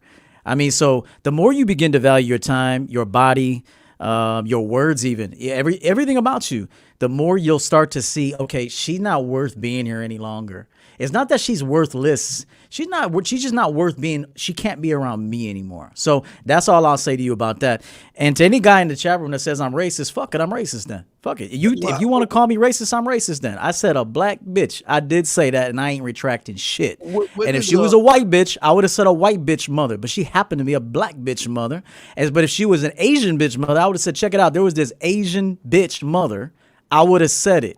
So if you want to call me racist, go ahead. Unsubscribe. I don't give a fuck. We good on this panel. But I want to let them know that I don't give a fuck what they think. And if you want to call me racist, cool. I'm racist then to you. Perfect. Yeah, fuck out of here. How old is the caller? Caller, how old are you? I'm 24. Jesus Christ. Yeah, you young, bro. Yeah, he's got a long way to go. He does. Yeah. Caller. Look, to be honest with you, you're young. You're young. So Well, I mean, a lot of guys in their 20s. I just called him before. Okay, well, hold on, caller. Hold on, real quick. Caller, real quick. You're young. Every man has had challenges in their youth dealing with women. All of us have. Ain't nobody come out the womb fucking perfect, spitting game, and he never had no problem with a bitch. We all had our issues. But the thing of it is before you ask your question, what answer do you want? Because a lot of times the answer you get is not the answer we're going to give you. It's the answer you know is there for yourself. Okay, you just have to man up and be like, okay, I know what I got to do now. And sometimes what you got to do is just come to the realization that everything ain't like what you thought it was when it comes to certain women, and you just got to act accordingly. 1950. I know what you mean, and that's what I'm saying. But that's what I'm calling. We all look alike. I understand that, but that's not making No, the caller is who's racist right there. We're all fucking chimpanzees up here that look alike. Hey, caller, you need to book one of us, get some time, invest in yourself so you can get this information, man. But you can't call something a fling. You can't call something a fling and it get mad when it fizzles out. It's supposed to do that. So you got to accept that's the biggest part of the problem is that most people, especially men, you guys want to call women delusional. Men are delusional as fuck. Right. You guys don't accept reality, man. And then you try to get mad at women for being delusional. The problem is you're delusional. You need to teach women how to be less delusional. That's the truth. A man with game and understands life and is tapped into what the realities of life teaches women how to have more sense and logic about herself. I've taught a lot of women to actually be more sensible. And if you were to talk to them now versus 2 years ago when they spent some time with me, they're different people now. And so just remember that. You got to face the realities of life. A fling is a fling. It's going to fizzle out. A long-term potential relationship requires maintenance, and that thing could go longer. But it begins and ends with you. So that's all I'll tell them. All right. So any more callers? Will you be able to cut it off if you have to? God damn it, man. Why don't you cut off? Yes, man. Yes. We need to cut you off now. Okay, we got to cut you off now. Nah, that's the thing. We ain't got no more calls, man. Let me just say this. To all the guys. Last thing. When I was saying 1950, I meant the guy with the beanie. Sorry about that. I wasn't talking about the color guy with the beanie. It's all good. I ain't tripping, nigga.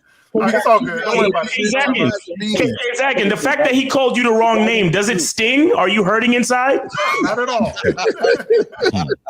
That's cap. That's cap. Damn it! Don't tell him the truth. Hold on, it's a cheer. Hold on. There are two guys with beanies on, sir. Two men have beanies on. Not cardio. I'm popular cardio. Which? Okay. I'm subscribed to you. I fuck with you. Look, caller. I'm not. Look, here's the reality of it, and it goes back, caller. It goes back to the title of the joint, right? Only deal with women on your terms. That's. I mean, it gets no simpler than that. He doesn't have any terms. That's the problem. That's the problem. He doesn't have any terms. He doesn't have a fuck game. He has nothing. That's why I cut her off. That's why she called me this morning. I didn't pick up and they blocked her. Oh, brother. Hey, but you're doing it from an emotional position, though. You're emotional about it, though. You're emotional. See, caller. The whole point that we're trying to get you to. We're humans. Caller, hold on real quick. We're humans? Caller, hold on. Bro. Caller. Stop, see, you're doing too much talking. Caller. Mute this motherfucker. We're humans. Okay, this is the point. See, when we tell you guys, hey, if women ain't acting right, get rid of them or charge them. We're not telling you to be emotional about it. You motherfuckers is emotional about it. Y'all in y'all feelings. Y'all done lost your appetite. You know what I'm saying? You all constipated. You can't shit right. I mean, y'all going through changes in your life behind the bitch. Stool softeners and shit. Exactly. Okay, we're not telling you to be emotional about it. We telling you, because the only chick you should be emotional about is your mama, your cousin, your daughter, your sister, or a chick that's your woman. You know shit, not even them, bro. Not even them. Not even them. Fuck that. That's why these dudes are going crazy over the black bitch comment, black bitch mother comment, bro. Hey, she could have been any color. She just was black that day. Who the fuck cares? All women are bitches, bro, and all women lack training, and all women are uncivilized, and they need a fucking man to show them how to live, bro. That's the truth, and you can't accept it. That's on you. Don't worry about that shit. Caller, the reason why K Zaggin is talking to you, gotta listen, because we trying to avoid you doing the shit he was doing when he was there. So first of all, that was a one-time thing. Let's be clear. That was a one-time isolated incident. What the fuck that was. It was not habitual on my part. Hey, Zag, did you actually see something in there though? No, bro. You see no activity and shit. That's that voyeur, boy. That voyeur. That shit's hella funny, man. That shit's hella funny. But you know what? But see, I can laugh at myself though. And a lot of you dudes, when y'all call up and y'all get taken to the shed and get your ass spanked, because you gotta be able to laugh at yourself and be like, that was kind of dumb that I did that shit. You know what I'm saying, and to me, I was an idiot to do that. I was dumb to do what I did. I don't even know this story. I don't even know this story, man. What kind of jokes? All right, let me tell you the story. All right, so one night, me and my partner, we out at the club, right? We meet these two chicks. We end up going back. The chick that he met was a white chick. I'm talking racist shit now. Okay, and so I'm defining what happened. The chick he met was white. The chick I met was black. The chicks were friends. We're friends. The black chick had her own crib, right? Now I'm in my early 20s. I'm 23, 22, some shit like that. All right, so we go back to the black chick crib, and we both end up smashing these chicks, right? So about a week or so later, my homie, he hit me up and be like, "Hey man, do you think those two chicks we fucked last week, do you think they down to fuck?" And I'm like, "I don't know, bro. I ain't talked to her." So I called her, right? I said, "Fuck it, let me call her." She never answered her phone. So he was like, "Man, let's just go over there. Carrie, let's just go over there." And I'm like, "Nah, bro, I don't think it's a good idea if we go over there." You know what I'm saying? Unannounced like that. So I let the motherfucker talk me into it. so we go over there, right? And she don't answer the door. But a week later, the same club that me and the homie met her at a couple of weeks ago, she confronts me about going to her house unannounced on some, don't you ever come to my shit unannounced. So she was pissed, right? Yeah. So me not understanding she had a right to be pissed, I'm cursing. I'm like, "Bitch, who the fuck you think you talking to?" Right? I'm doing that type of shit. But she was right and I was wrong. But I let this goofy motherfucker talk me into doing some dumb shit. And that's why that's a story. And you didn't tell him how you peeped in the window, though. You didn't tell him how. You didn't tell him that. You didn't tell him that you peep in the window. No, I did put my ear to the door. I can't. Hey, had the light on and shit. Yeah, the light on. And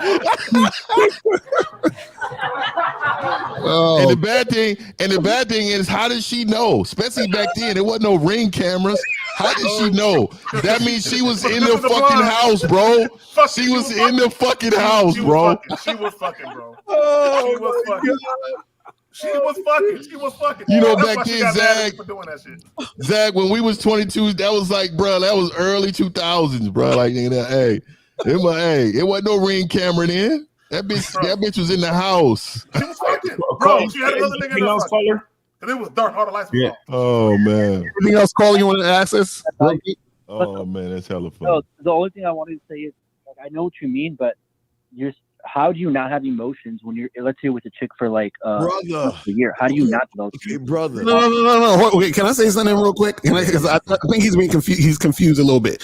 We're not saying you don't have emotions. You're going to have emotions. We're not saying do not. It's impossible for you to not have. You're a human being. You're going to have emotions. What we're saying is, Well, 1950 said we don't, right? No. He's saying don't be emotional. That's what we're saying. You're being emotional. Exactly. Situation, meaning that you're letting all of this get to you. Do you understand what I'm saying? So if you're in a situation where you're fucking with a chick, you're like, you know, I kind of like this girl, she was cool. You're gonna be like, all right, well, you know what? Fuck it. She's on some bullshit. I gotta move on from her. I gotta let her go. Because me being a man and me standing on my principles and me having my terms and my values is more important than her. If you understand that throughout your life and how you deal with women, then you're not going to be emotional when women do the things they do. Right now, you don't understand that because you don't have any terms or standards or principles you stand on. And therefore, this is why you're getting emotional. That's what we're trying to say. So what we're trying to say is no matter what a woman does should be of no consequence to you because you're looking at it from the out. You're looking at it like, okay, you're just watching what she's doing, but it doesn't affect you in any way because you're not attaching your sense of well-being, your happiness to her at all ever. So no matter what she does, it doesn't matter. All you know is that based off of what she does, you say, okay, I'm going to move this way or I'm going to move that way based off of me deciding what to do with her. That's what we're saying. Oh, wait, hold on. Caller, go ahead. You're telling me, go ahead. let's say you're with a bitch for a year. You're able to do that after. Let's say you're with her for a year. You're able to still do that after a year. Yeah. Okay. Here's the difference. Here's the difference.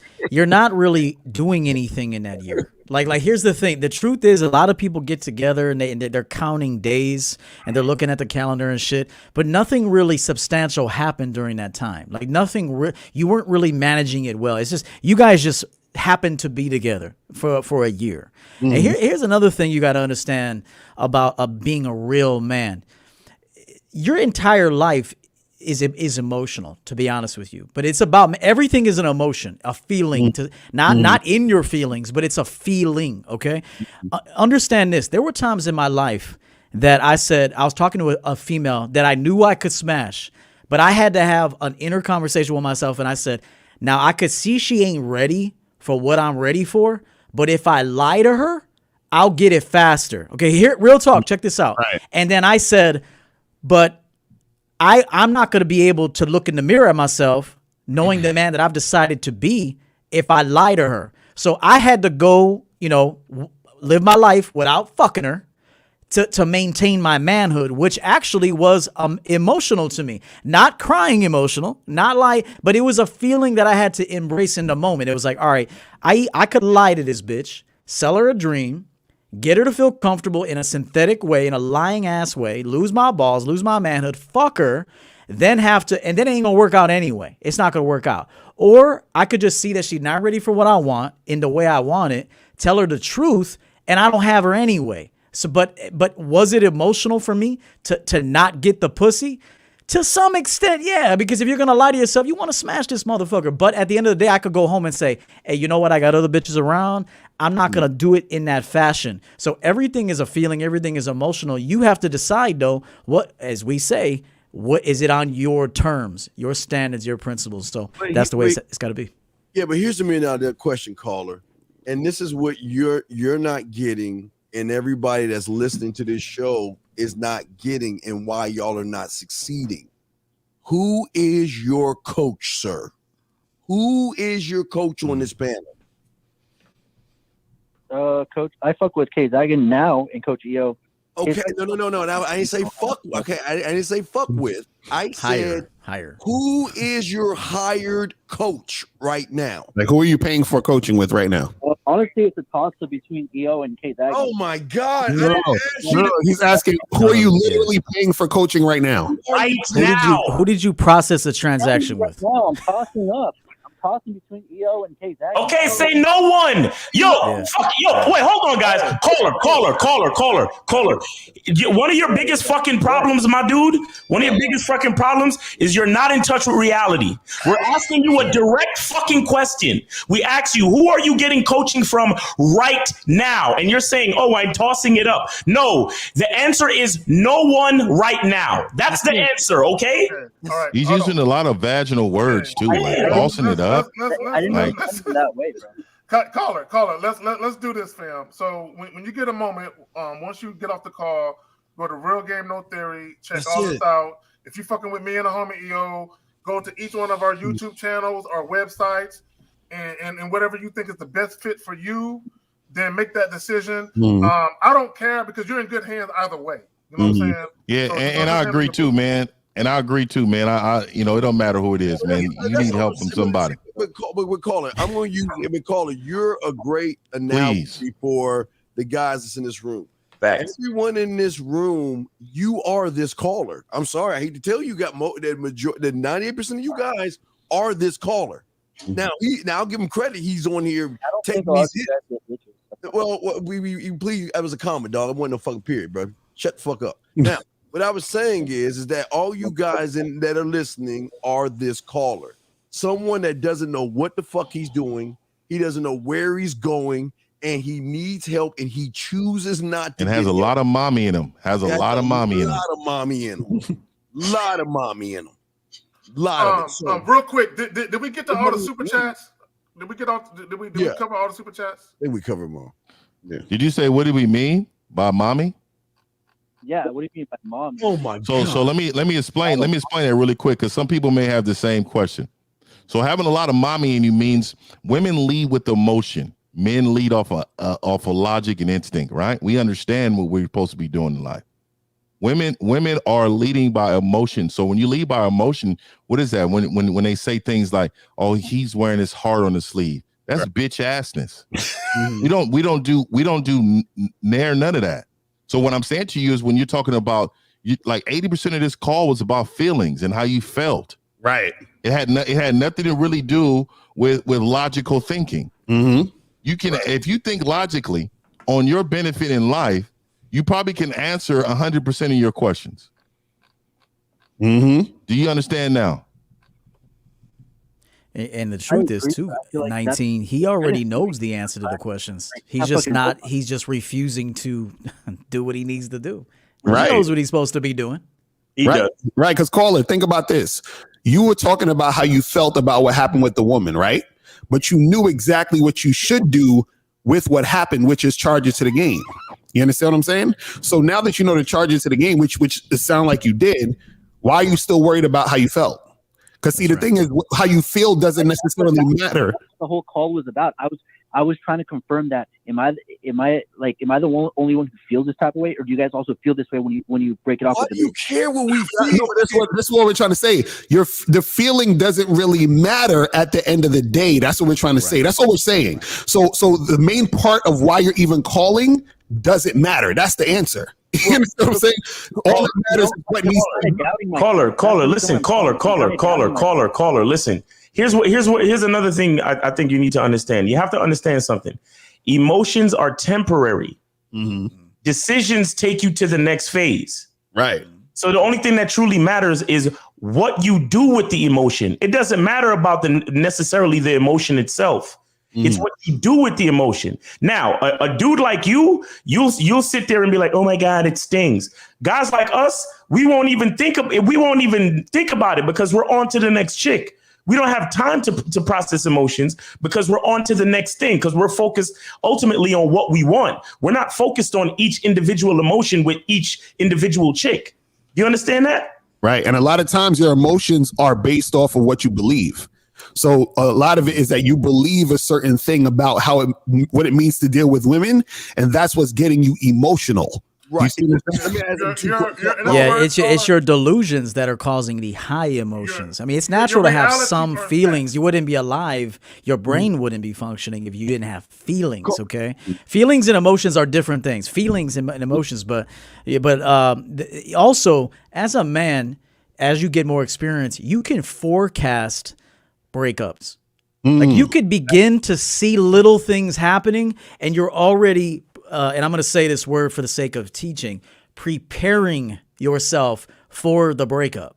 Okay. You already see things are turning, and that could be because, maybe she found somebody else. Maybe, there's a lot of different variables as to why. It could be a lack of leadership. It could be that you're showing some feminine energy and she's losing attraction to you, which is what I coach a lot of guys. But you got to understand that you got to have the ability to forecast a severance somewhere, and that way you're slowly you're acclimating to it being over before it's over. That way, when it's over, you're cool. The problem is that's why these crime of passion happens, is because it's like you guys deluded yourself so far, you ignored the reality, and then when the reality hits you in the face, now you're choking a bitch. You can't do that. So right, real quick. Caller. Do you care if you step on an ant? Do you care about the ant's feelings and shit, or what the ant is thinking? I don't care about a fucking ant. Right, you don't care about an ant because you're not the ant, right? This guy's a piece of shit down below, man. Down below, he's a piece of shit. Do you care about the leaf falling off the tree and landing on the ground? You care about that? Because you're not the leaf, right? No. So then why do you care what we men wait, then why do you care what we men think when you're not a man? Why do you care? And why Let me make it clear for everyone watching. This white cracker is a piece of shit. Okay, I just want you to know that this white man currently at this moment in his life doesn't mean he'll always be a piece of shit. But he's saying it so clearly. I would have beat my little brother's ass. I don't give a fuck about an ant. Brother, you a selfish motherfucker, bro, and you're not going to be good in the game. You keep being this selfish. Remember that. You understand that? Okay, we got two super chats. We got Rapper Geek and also Abdul. Okay, Rapper Geek. Let's go to Rapper Geek. Goodbye, Goodbye. Go with your coach, brother. Get the fuck off the phone now. All right, go ahead, Rapper Geek. So he says, shout out to the panel for making these callers uncomfortable. You can't keep your current mindset and learn what you need to learn. And we had another super chat, and he said, Abdul Aces, appreciate this Sunday sermon from y'all. Been watching the last few episodes, straight fire. Keep up the good work, fellas. Hashtag ism. I appreciate the super chats, people. Okay. Let me add this. Wait, guys, real quick, guys, call in 516-387-1224, 516-387-1224. Call in, guys. Okay, right. No, what EO was saying, when you can kind of forecast the breakup, is astute observation. You see shit before it happens. Right. And I did a video recently where I could tell a woman about to do some goofy shit. I know when women about to fuck up. I can tell. You know what I'm saying? Because it's a pattern. And once you've dealt with enough women, and it's not about being the smartest motherfucker in the room. It's about being an astute observer, one, but also you just understanding people and you understanding yourself so much that you just see shit. And you can see shit about to happen. And you be like, oh, this shit is about to happen. I can tell. Or, this chick is about to do some goofy shit. I can tell.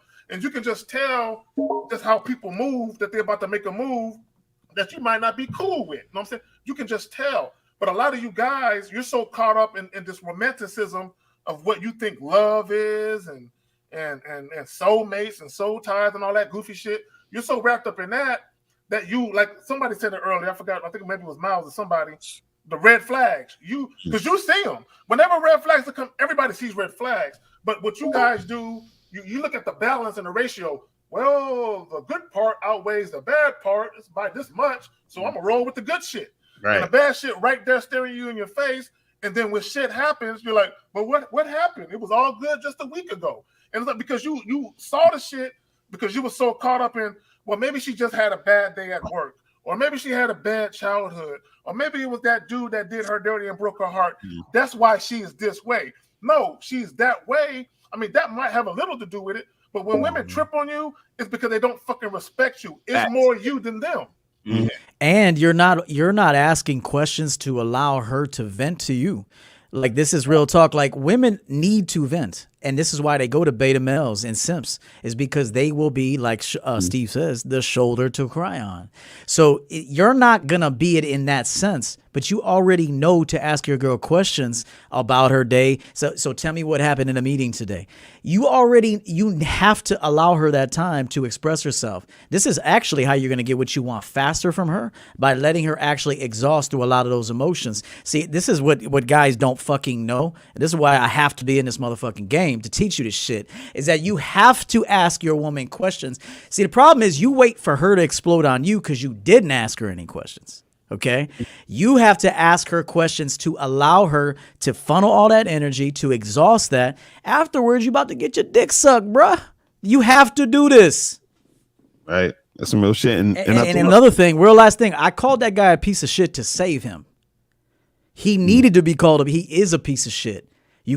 He's a piece of shit, and I did that so he can evaluate himself. So right now he's a piece of shit. Next time he calls back, he got a choice. Maybe you're not a piece of shit anymore.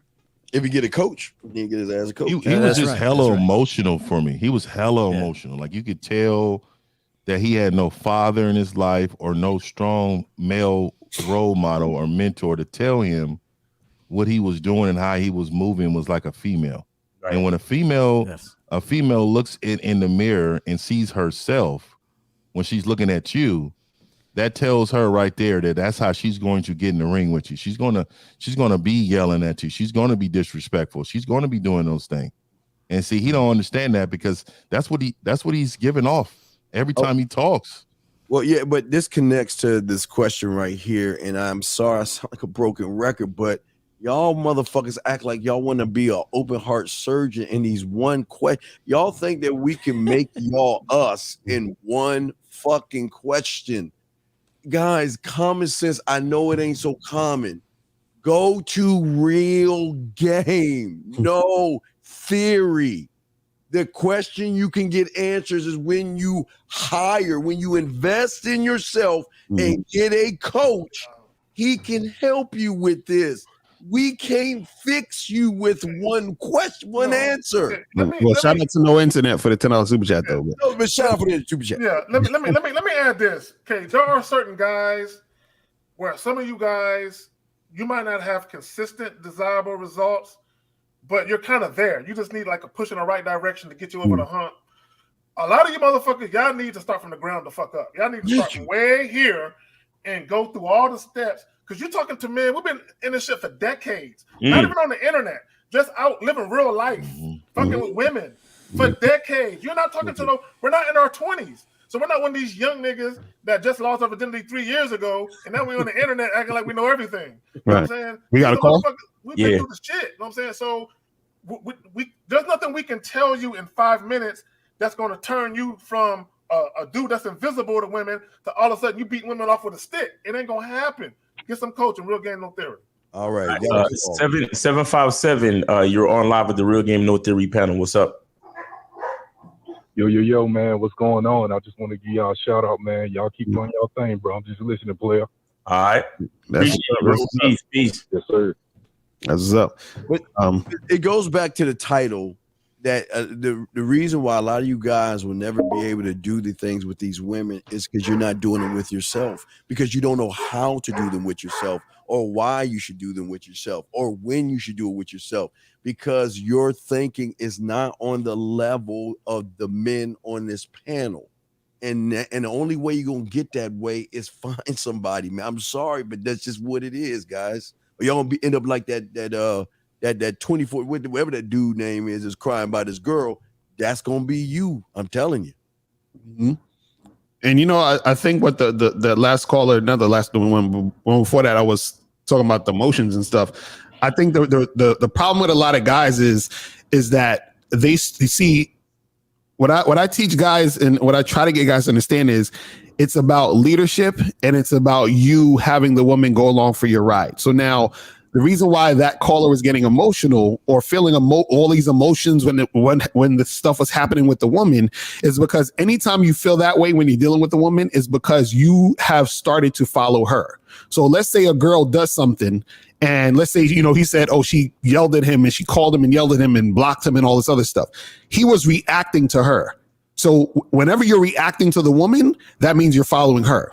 And that means that you're going along in her direction. That means you're taking her lead. And therefore, you are going to become emotional because now you're following someone who is emotional.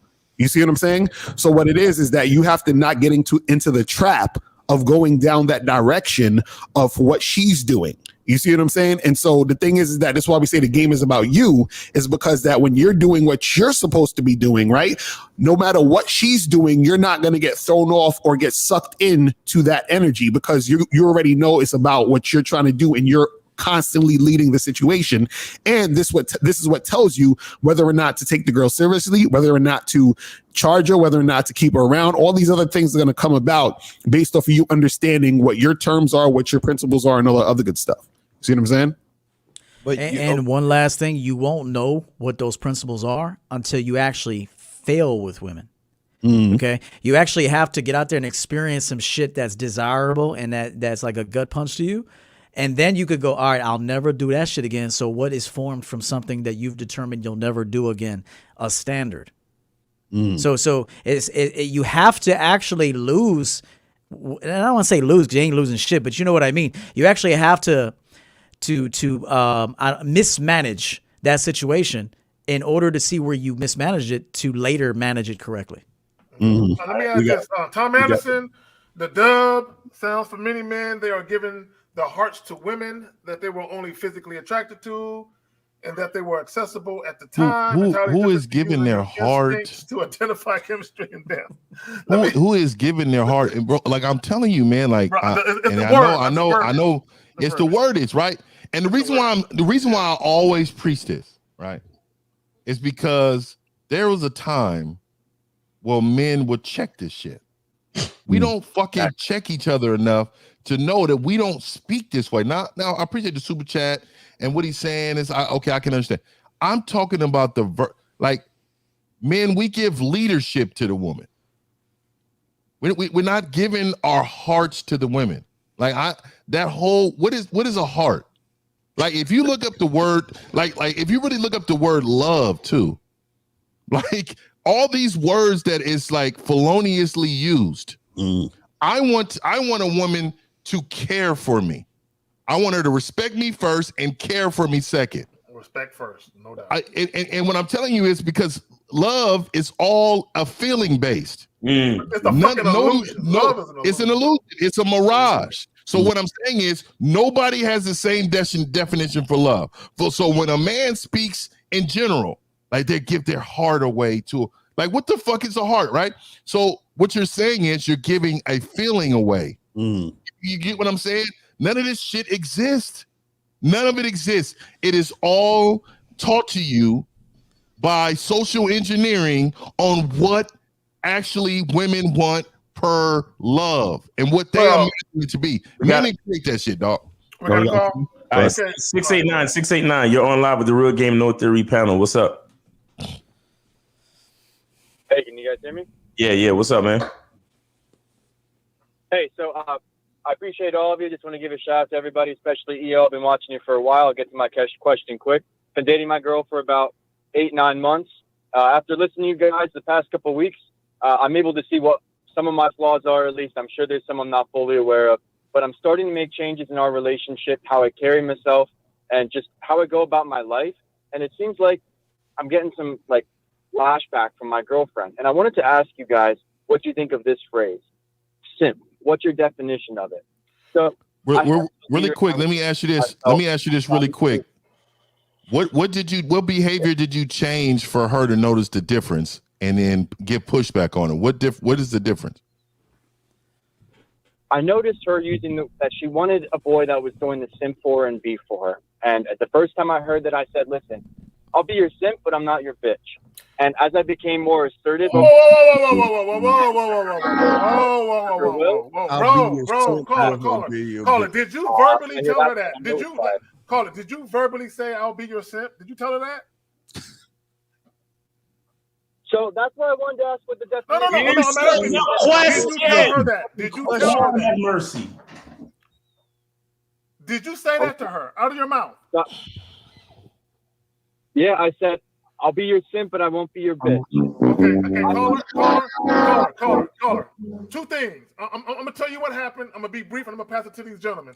Two things happened at that precise moment in time. One, she lost respect for you.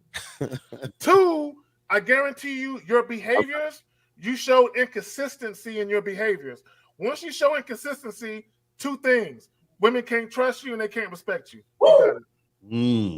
Wait, and caller, how long you been with this girl for? And recognizing that consistency is a huge part of it. And Hold on, caller, real quick. You say you've been with her for how long? Fuck, I'm taking control of my life. How long you say you've been with her again? I've been with her about a little under 9 months. Okay, and now, what have you been doing in those 9 months? Simping. So she practically lived with me for about 5 months. Okay, you're done. It's a wrap, bro. After 3 months, you moved her in? Is that what you're telling us? After 3 months? She was already around my family practically when I started my relationship with her. How old are you? How old are you, man? Being around my family. How old are you?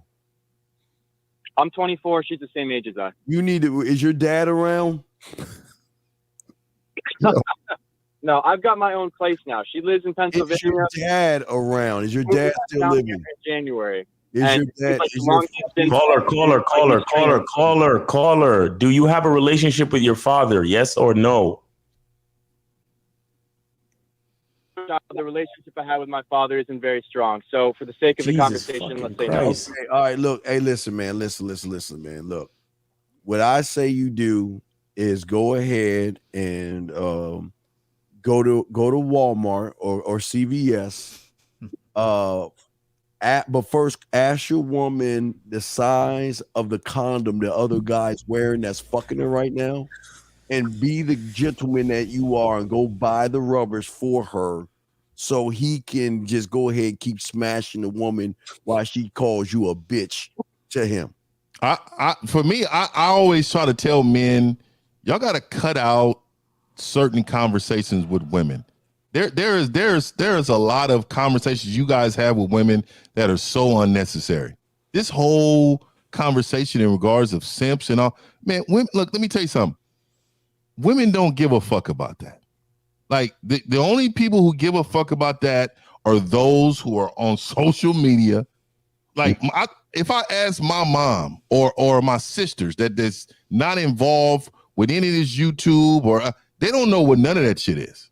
So what I'm telling you, men, is this is all manufactured shit. Just talk about shit that you want her to do, how to do it, coach her to do it, and don't have feelings about it. If she decides that she don't want to do it, you make sure you put her in position to listen.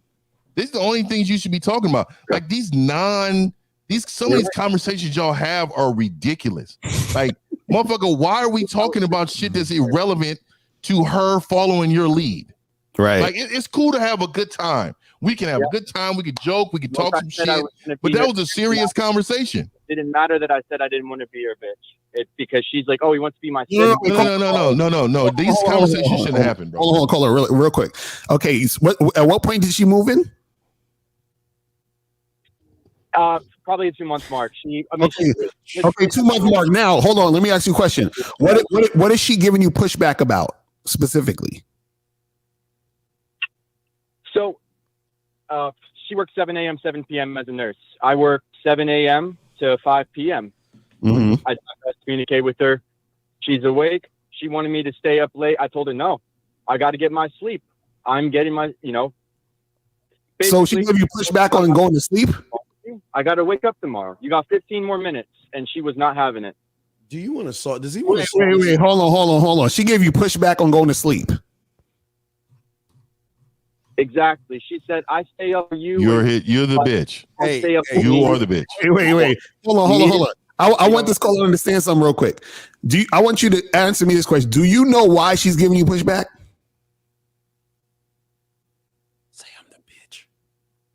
I'm sorry, the call's breaking up.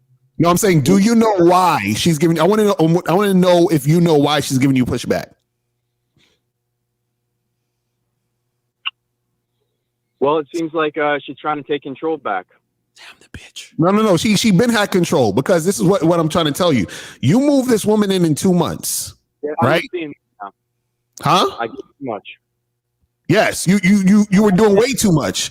So now what happens is that when you do too much in the beginning, there's nowhere else to go but up. Anything below that is she's not having it. So the fact that you went so overboard in 2 months, she's able to give you pushback on sleep, my brother. So she can complain about anything.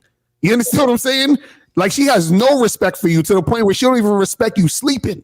But Lucario, is he calling? Wait, is he calling to solve this, or is he calling to cry about it? Caller, what are you trying to do? Are you calling to cry about this to us, or do you want to solve this? I want to figure out what you guys. No. Are you not figure out? Do you want to solve? Do you? It's not about figuring out. Do you want to solve this, or you just want to keep crying on the phone? What do you want to do? Well, I'm a bit far from her. I can't sit her down face to face. She's going to be here January 9th. Motherfucker, can you just answer a goddamn question? Do you can't answer questions? They can't. Do you want to solve? Dude, do you want to solve this? The call was breaking up, but I can hear you clearly now. Okay. Do you want to solve this right now? So you're going to say that I got to break up with her and I got to figure out my... Okay, yes, sir. It's a yes or no question. Yes or no? Do you want to solve it? Yes or no? You want to solve it? Yes or no? Yes. All right. Now, these gentlemen right here, now go get a notebook, because these gentlemen are going to tell you what to say when you call that bitch up right now, okay? Okay, you ready? You ready? Now, they're going to tell you. They're all going to help you out. All right? You ready to call her and tell her what they're going to tell you? Yeah, I'll give her a call. All right, go ahead, guys. All right, no, just stay right there. Wait, don't call her yet. The guys ain't tell you what to say. Let the guys on the panel help you out. Go ahead, guys. I haven't started that. All right, El, you want to go? El, you want to go with him? Nah, I know. Yeah, I know 1950 wanted to tell him something. Go ahead. I don't have these type of conversations. I'm a little frustrated. I don't think he has enough respect from this woman in order for her to respond the way he wants her to respond. And so I know the phone call would happen for him, but I think you're about to be embarrassed. Well, the issue that I have, there's more going on than what he's telling us. Mm-hmm. I don't think it's as simplistic as just a sleep thing. Let me ask this caller this. Let me ask this caller this. Hear a lot of what you guys were saying. Can you bring it back just a minute or two? Caller, let me ask you this. This is your place? This is your place, right? I rent, but yes, it's my place. She was here. Okay, the lease is in your name. The lease is in your name, right? Yep, paid by me. Okay, so does this woman have anywhere she can go? She has family, I assume. She has family, I assume. Okay. Well, if she's got a parent's house, why are you waiting? Let me just ask you, why is she waiting till March to go there? Like this relationship is clearly over. That she owes like her education amount with the hospital. So when she finishes her contract, why do you care? No. Hold on. Yeah. So what I'm saying is that's got nothing to do with you. She gonna move on to her hospital shit with a new man. I just want you to know that. So she's gonna go move on her hospital stuff with a brand new guy. Okay. So what I'm telling you is why keep her in your environment until March when she can go to her parents. She doesn't want you to sleep, my man. Lucario told you. She doesn't even want you to rest, man, in your own home that you pay bills to. This is some so what I'm telling you is what I would tell her if you really want to get your balls back, because they are with her at this time. And so if you want to get your balls back, say, hey, listen, I know we talked about March. I've reevaluated. You need to go back to your parents' house. That's it. I don't want to go into the new year with us living together. I'm not happy with this situation. I want to move on from it. And so you need to make arrangements to get back with your parents' house by the 1st or soon into January. I would give her a date. Yeah, that's what you call and say. That's No, when you call her and man, say. fuck all that. No, fuck all that. Y'all telling them wrong. Fuck that. Kick that bitch out now. Change the lock. Well, what I'm saying is that he allowed that bitch to stay there. So yeah, I mean, I agree, but I'm saying though, I think if he gives her to the first week of January, maybe January 1st, January 5th, and just say, hey, listen, I'm not happy with this situation. Obviously, this situation is over now. I'm not waiting until March. You need to go to your parents, and you need to build your life from there. Her birthday present is gonna be me paying for an application fee for her new crib. Hey, and if she's got mail there, she has stake there. Whether she's on the lease or not, if she gets mail there, she has stake. Well, no, don't tell him that. This motherfucker, he gonna be trying to kill a bitch. I'm just letting them know the real law. All right, we got one more call. Yeah, that is the law, and he has to consider that. So listen to 19. So tell her that you'll have her mail forwarded, or she needs to have her mail forwarded back to her parents' house. Exactly. You got to have every detail down as a man. That's another thing. You guys want to make decisions, but you don't have details. So you got to have every single detail down before you make this presentation. But he ain't gonna call. He ain't gonna call though. So. All right,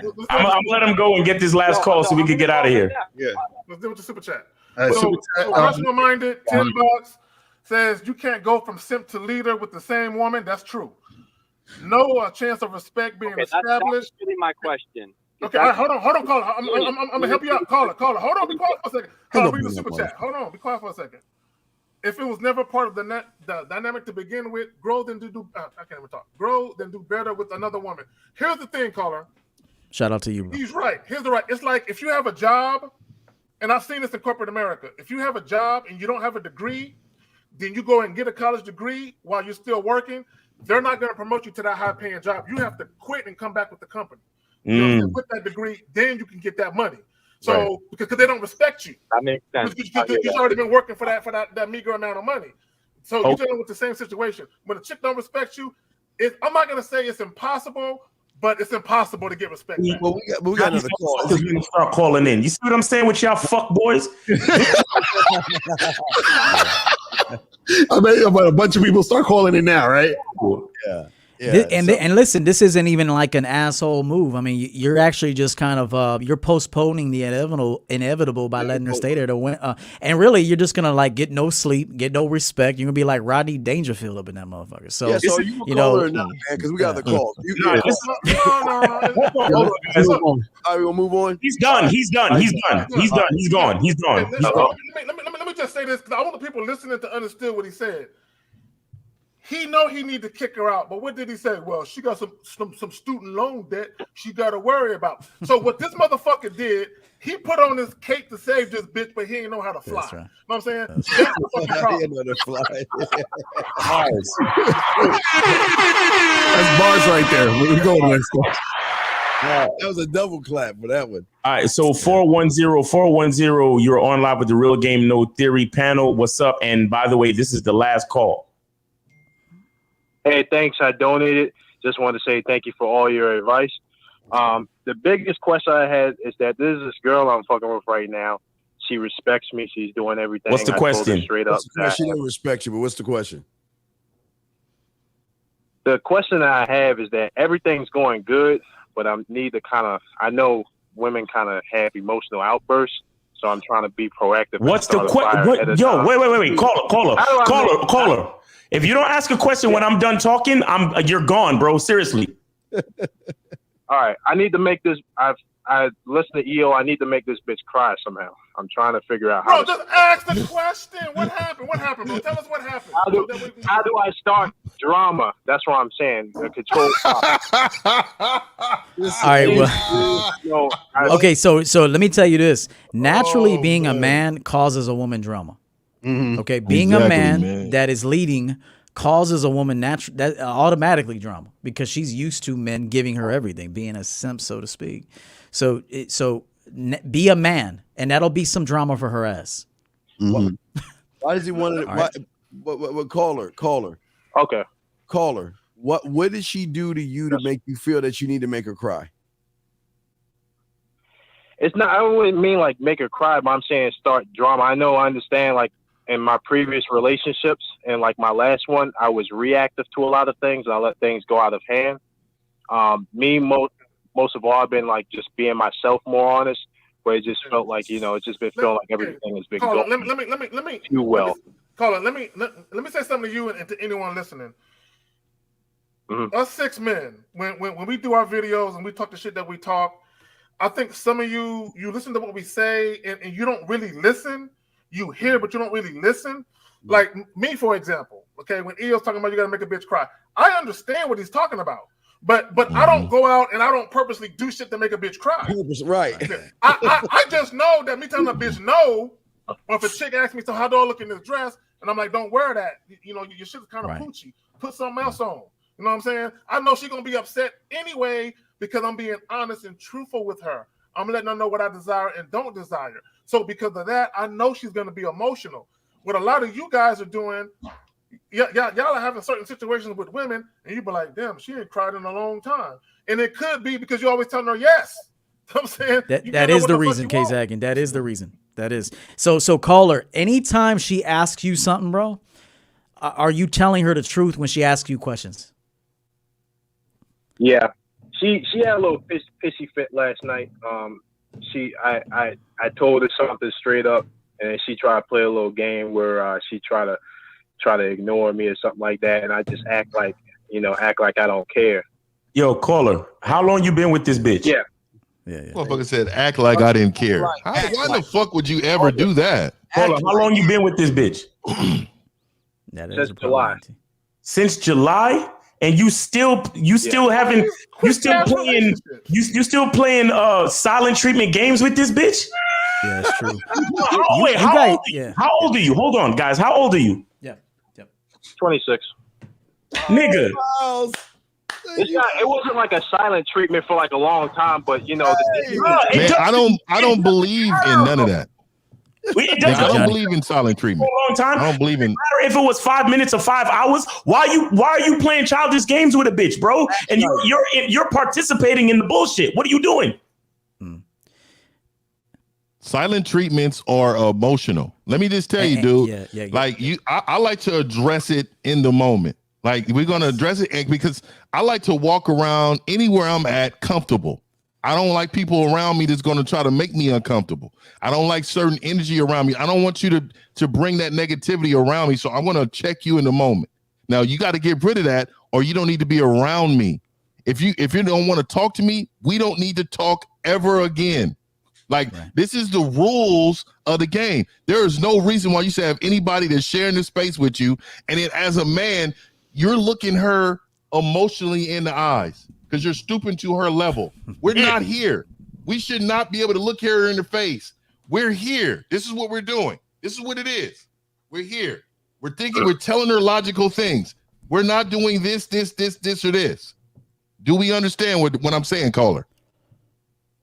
Understood. All right. Another thing I want to tell this caller. Coming from yes. Another thing you guys better understand is you see women too much in the first year of seeing them. During the first year of seeing a woman, you guys are seeing them way too. That's why you guys are arguing. You give them relationship energy and a relationship time before she's earned it, man. This is a big problem I'm seeing.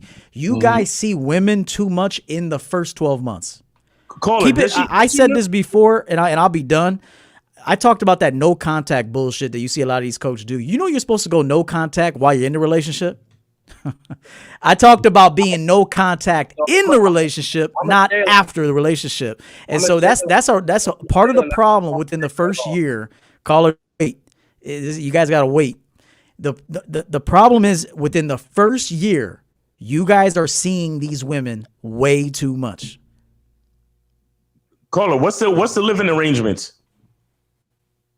She lives with her father. I live by myself pretty much.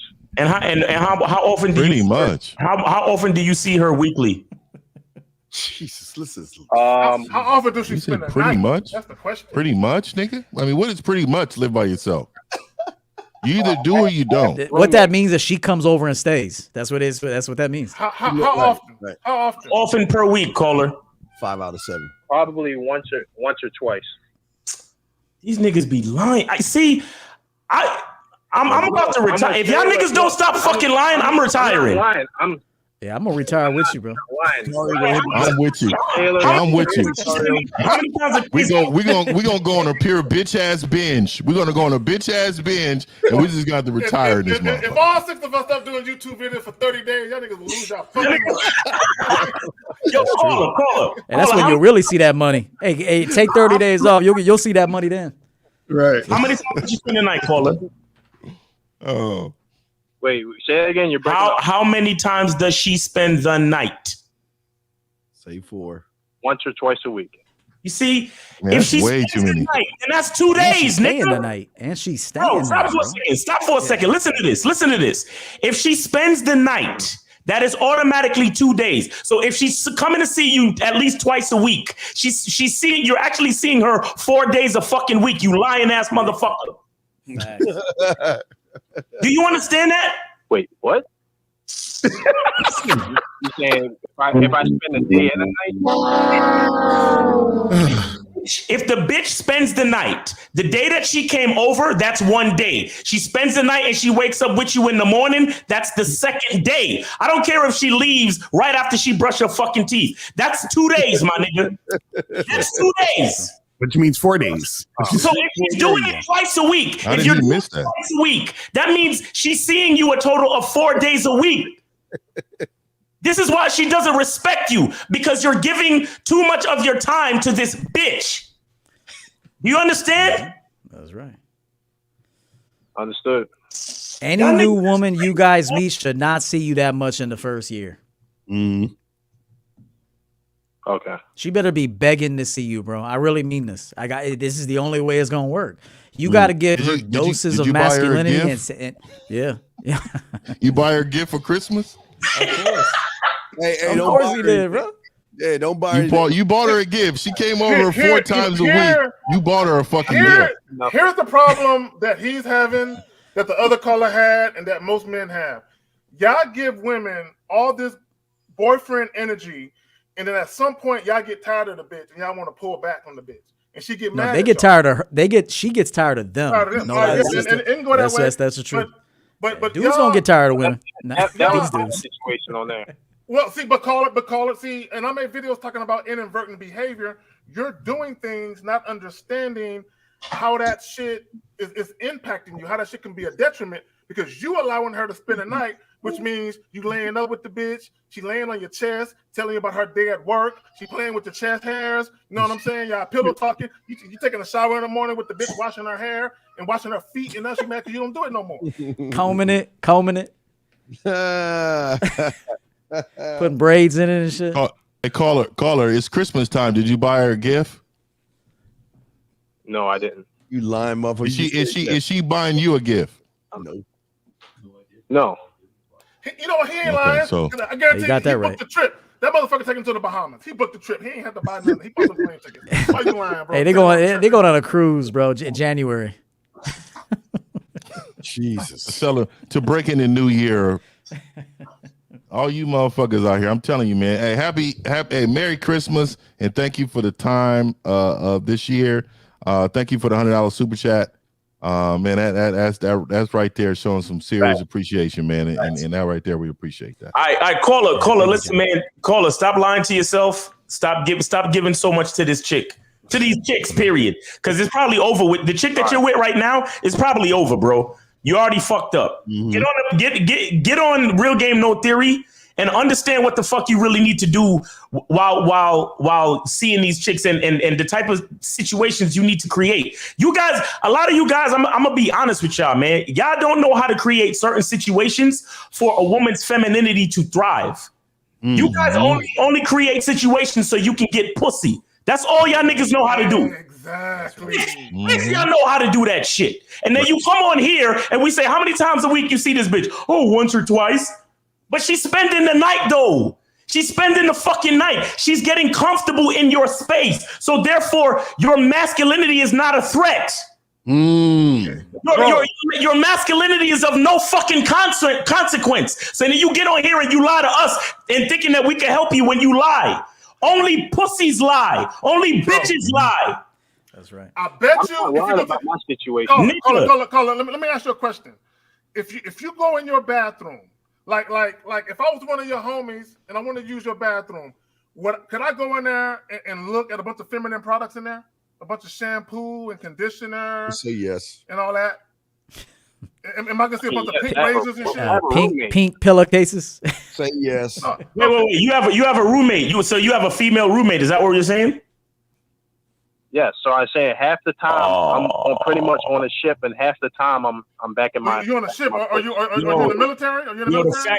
The fact that you could even have a female roommate that you're not smashing lets me know everything I need to know. You ain't fucking his roommate? He ain't fucking his roommate, my nigga. You ain't fucking your roommate, though? On the way out. Mm-hmm. If I went into your bedroom and looked through your dresser, how many of the drawers in your dresser got her shit in it, bro? Does she got her own panty and bra set up in there? No, I don't have her keep anything back at my place. Okay, she don't own real estate in your house. She owns some real estate in your head, though. Why ain't he fucking his roommate, though? Fuck all the other shit. Bro, how come you ain't fucking your roommate? Yeah, why ain't you fucking? I don't fuck every woman that I deal with. I wouldn't be. Is she there now? Is she there now? I would not be fucking my roommate. Is she there now? No. Okay. But what made you agree to even share space with a female, bro? Like, what is that?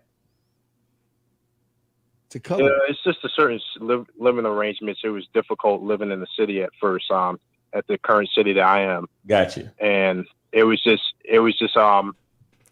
help. It was just basically being able to move in, and it was just hard getting to find a place to live in the city. Gotcha. And this person, I'll tell you, I would definitely have my side of the rent paid every month. I promise you that. Every fucking month, my shit would never be due. She wouldn't even never ask me how much where's my half at?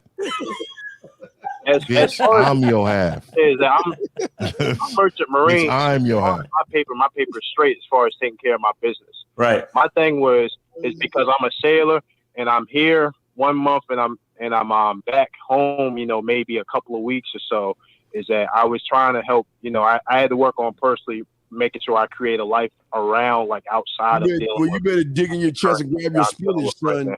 You better dig in your chest and grab your spinach and take it, man, because you ain't. All right, but that's what's up. And caller, thank you for the call, family. Yeah, but just if you can't rewind this back, because all of us dropped some gems that you can adhere to and learn something from, and all y'all stop with this in-house pussy shit.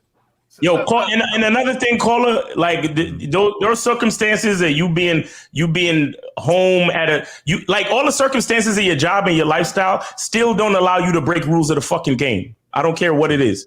Mm-hmm. Once you break rules to the game, you get results like this. So understand that. All right. But thanks for the call. Thanks for sharing your story. And thanks for presenting a teachable moment. We appreciate you. Thank you. Yeah, but if he's out to sea, she's still at his house 2 times a week. She probably fucking the roommate. Scissoring. They in there scissoring. Yo, they in there scissoring and shit. Man, got her liquor's license. Got her liquor's license and shit. I gotta get the hell out of here because I gotta perform some maintenance services. You feel me? No doubt. Yeah, I dig it. Yeah. Right, so this hey man, happy holidays to y'all. I know there's a lot going on, man. Happy holidays, man. I always try to tell men that celebrating the holidays don't mean you got to buy people shit. Facts. Your presence is their gift. So if they don't respond to that, get them out of your motherfucking life. If they're disappointed on what you can't give them or what you choose not to give them, get them out of your motherfucking life. Straight up. Oh, and let me add this. Christmas don't got to be about getting people what they want. Get them what they need. So if you have a chick, she needs a cookbook, an apron, a spatula, go ahead and get that. You know what I'm saying? You can get a monogram apron, put a name on it. She'll feel special. Yeah, I just did a show. On the 5 gifts for men and women. And I try to tell these men, like, stop buying, and these women, stop buying these men Jordans. Buy them some steel toe boots. Buy them a motherfucking tool set. Motherfuckers can't even change the battery. You fucking men buying these women Michael Kors and shit. Get these bitches aprons and motherfucking shirts with your last name on and say, I serve this man. This is what the fuck I'm talking about, man. You men need to start creating value for these bitches. He got me saying gotta get bitches some every of other these word dudes now. some dictionaries too. Get them some dictionaries. And this is some real shit, and I'm ending with this. My woman, she understands. She wants a pot and pan set for Christmas. That's what she wants. You know what I'm saying? She wants a non-stick, non-Teflon pot and pan set. You know what I'm saying? And she gonna get that. Yeah. The gift, the major gift is the Ninja Foodie air fryer. You know what I mean? A couple $100. I need that. Get that done. You know what I mean? Well invested. Drop that off. All right. And if you got the right woman and you're leading her right, she'll want you to buy gifts that actually improve like the lifestyle. You know what I'm saying? If you got a chick that wants like superficial gifts that, and I'm not saying it never happens, but if your girl is really bought into you, then she's gonna be happy with gifts that actually support the big picture. Facts. All right, fellas, man. Go to realgameNoTheory.com. Thanks to all the callers. Thanks for the $30 super chat. He said this was a great episode. Thank you, Savage 6. This was up. I appreciate it. All right, man. All right. And Merry Christmas, fellas. Happy holidays and all that. Happy Kwanzaa and all that. You feel me? Likewise. All right. Peace, fellas. All right, guys. Peace. All right, man.